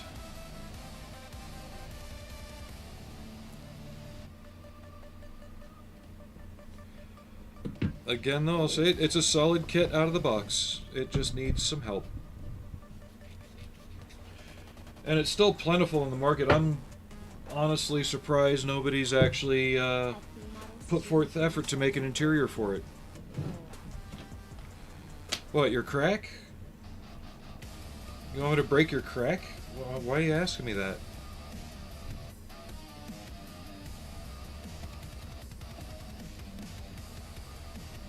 You pervert.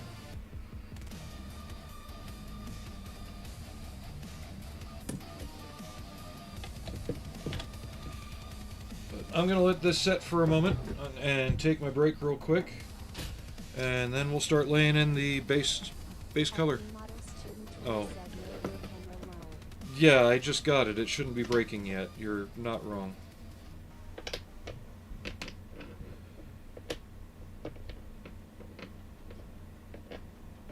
Okay, yeah, I just want to take a break, come back, get the base color, and we might cut after that because I want to go do some thrift storing with the wife. At the model student 20 said my cracks are all But that being the case, if we're back early enough, I may come back on and do a later evening stream just to do the camo and get that laid in.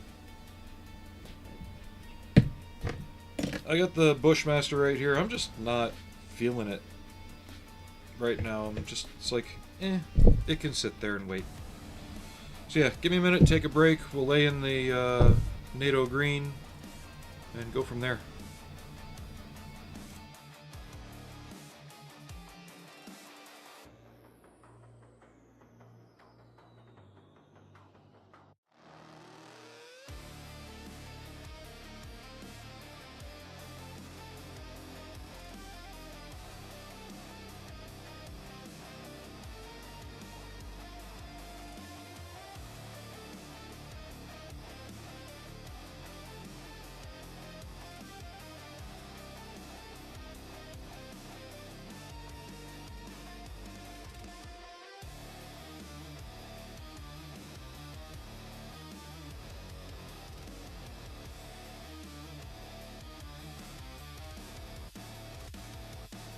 At Leo 2 A7DK said see you later.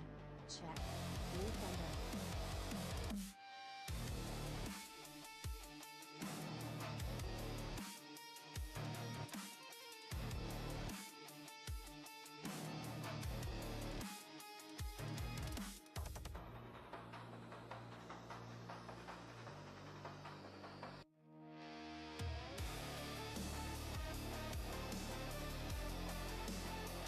At the model student 20 said thumbs up emoji back and 30 burning face with sweat emoji for later if you are for sure I'll keep an eye out of your off when I get back.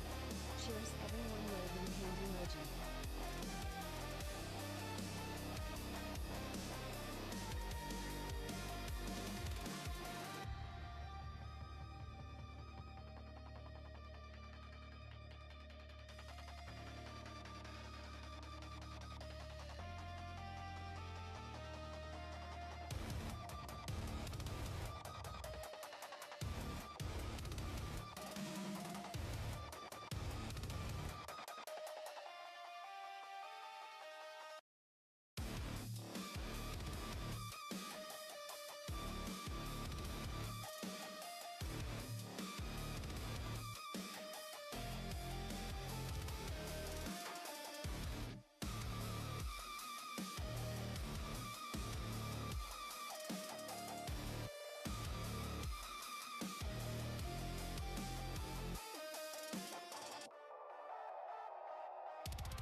I'm back. that camera get bumped? I think it did. There we go. Alright. Yeah, like I said, we'll lay on the base coat and then I'll have to get ready. Where did I put that? There it is.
Pick some different music real quick.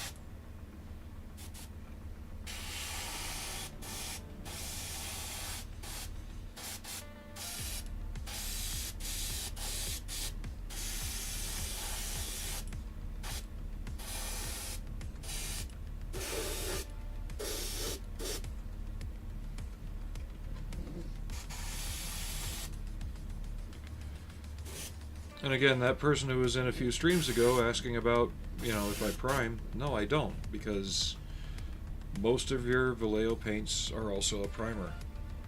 Not all, but most.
Said hello from Germany.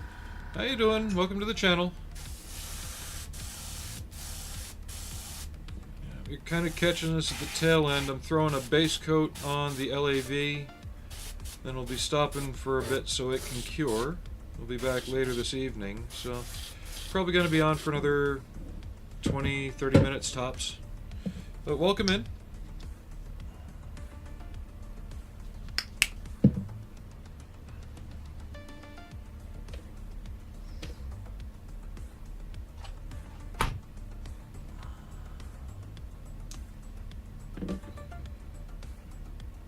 Come on. There we go.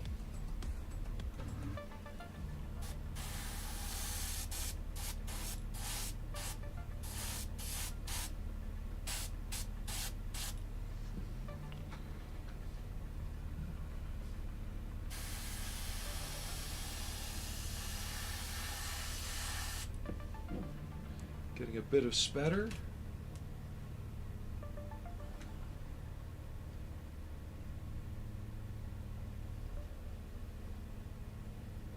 Still getting used to the intensity of the green in the NATO green here.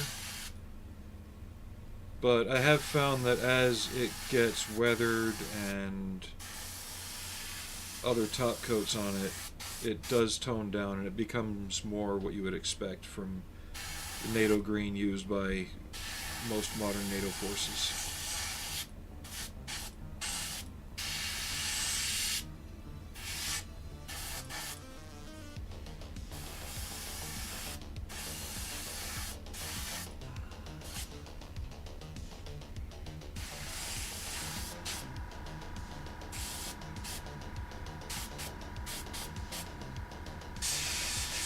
Might have to get in there with a brush.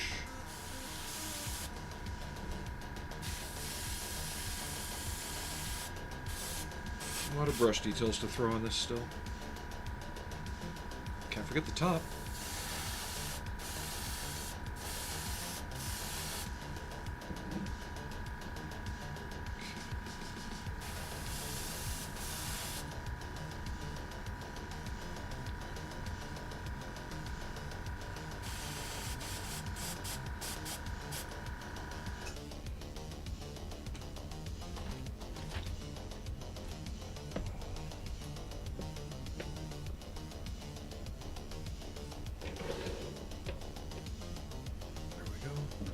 Now, how can I pick this up and hold it so I can do the underside real quick?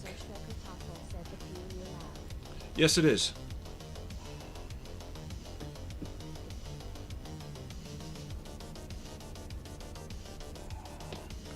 Or the LAVR, what the Marines call it.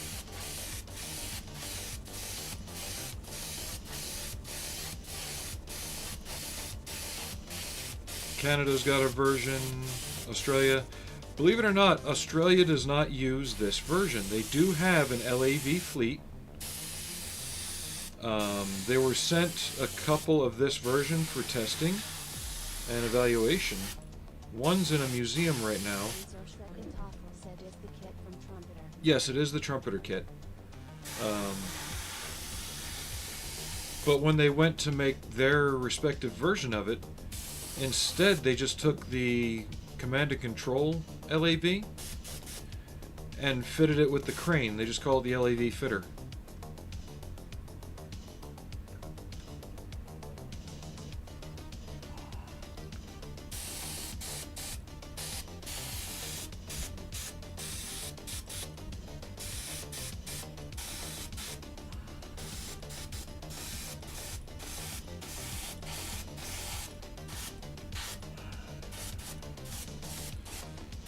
What models do you like building?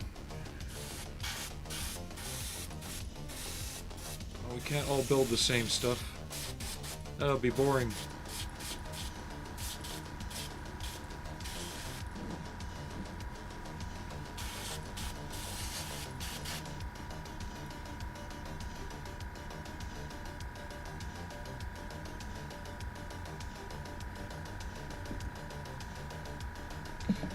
Gotta get the shadow areas back here that I missed.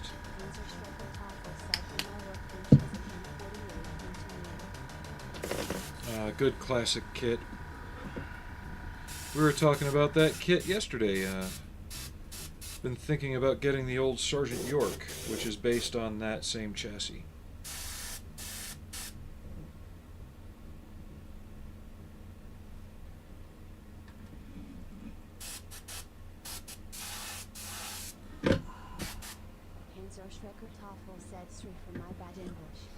Well, your English is fine. It's better than my German. I probably mispronounce half what I say anyway.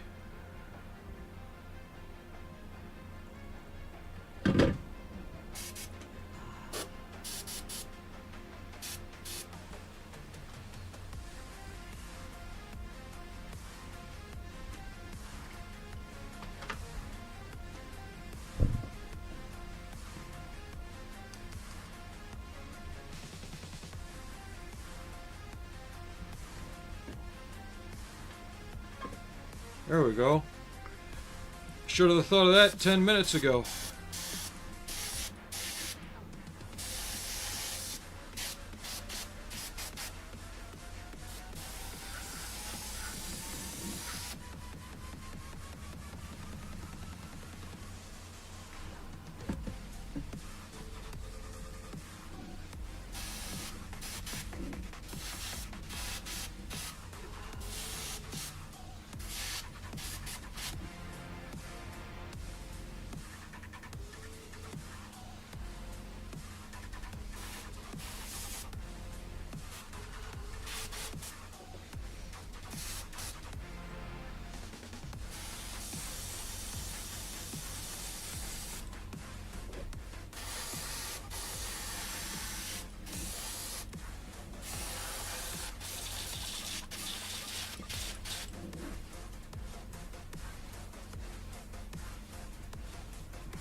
See a spot I missed.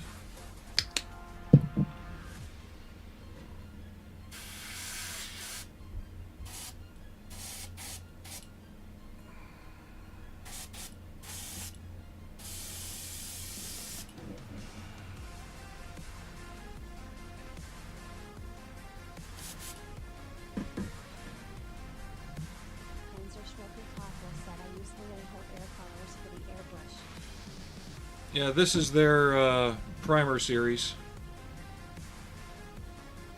NATO green. It's a good match for the US Kark green.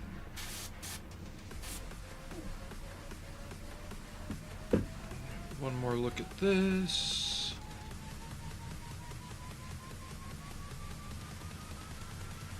You'll have to get a brush and get in there.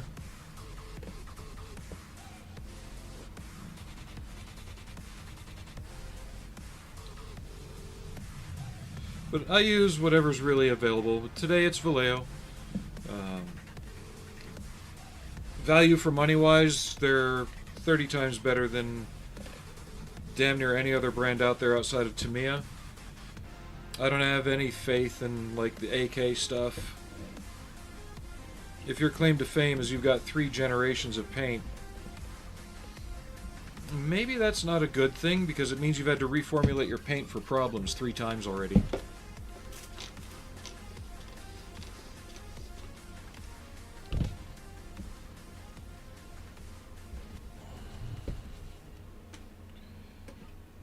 This will be getting some 3D printed wheels. Printed them here. Oh, autofocus is really bugging me today. It's the wider Michelin tire since the trumpeter Michelins are wrong. The ones in this kit are right. They're the earlier style wheels. I just wanted to get something a bit beefier.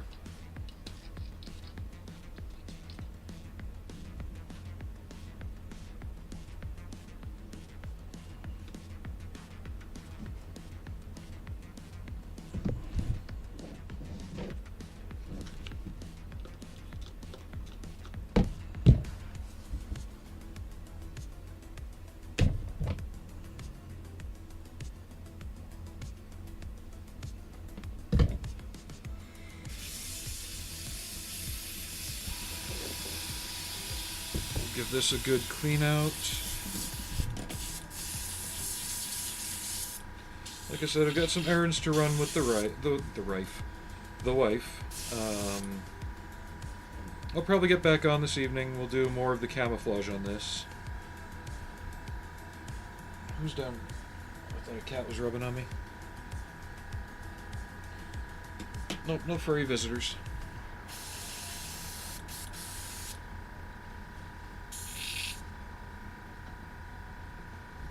It's not very often that the wife and I get a day off together when stuff's open, so we're taking advantage of that today to go do something.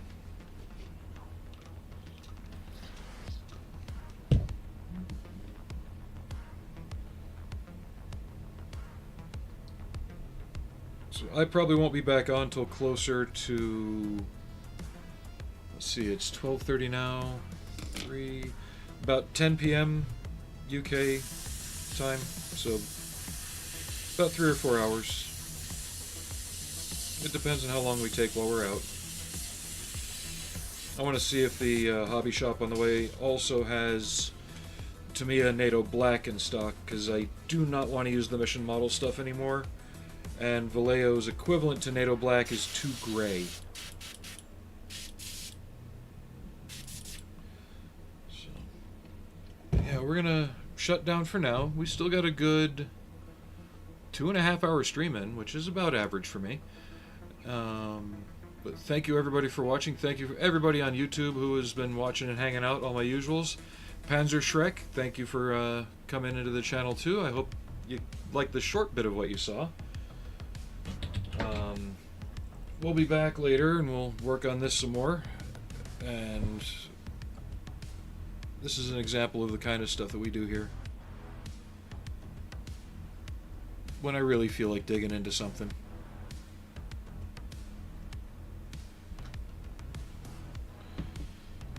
So hopefully I'll see you all in about 3 to 4 hours.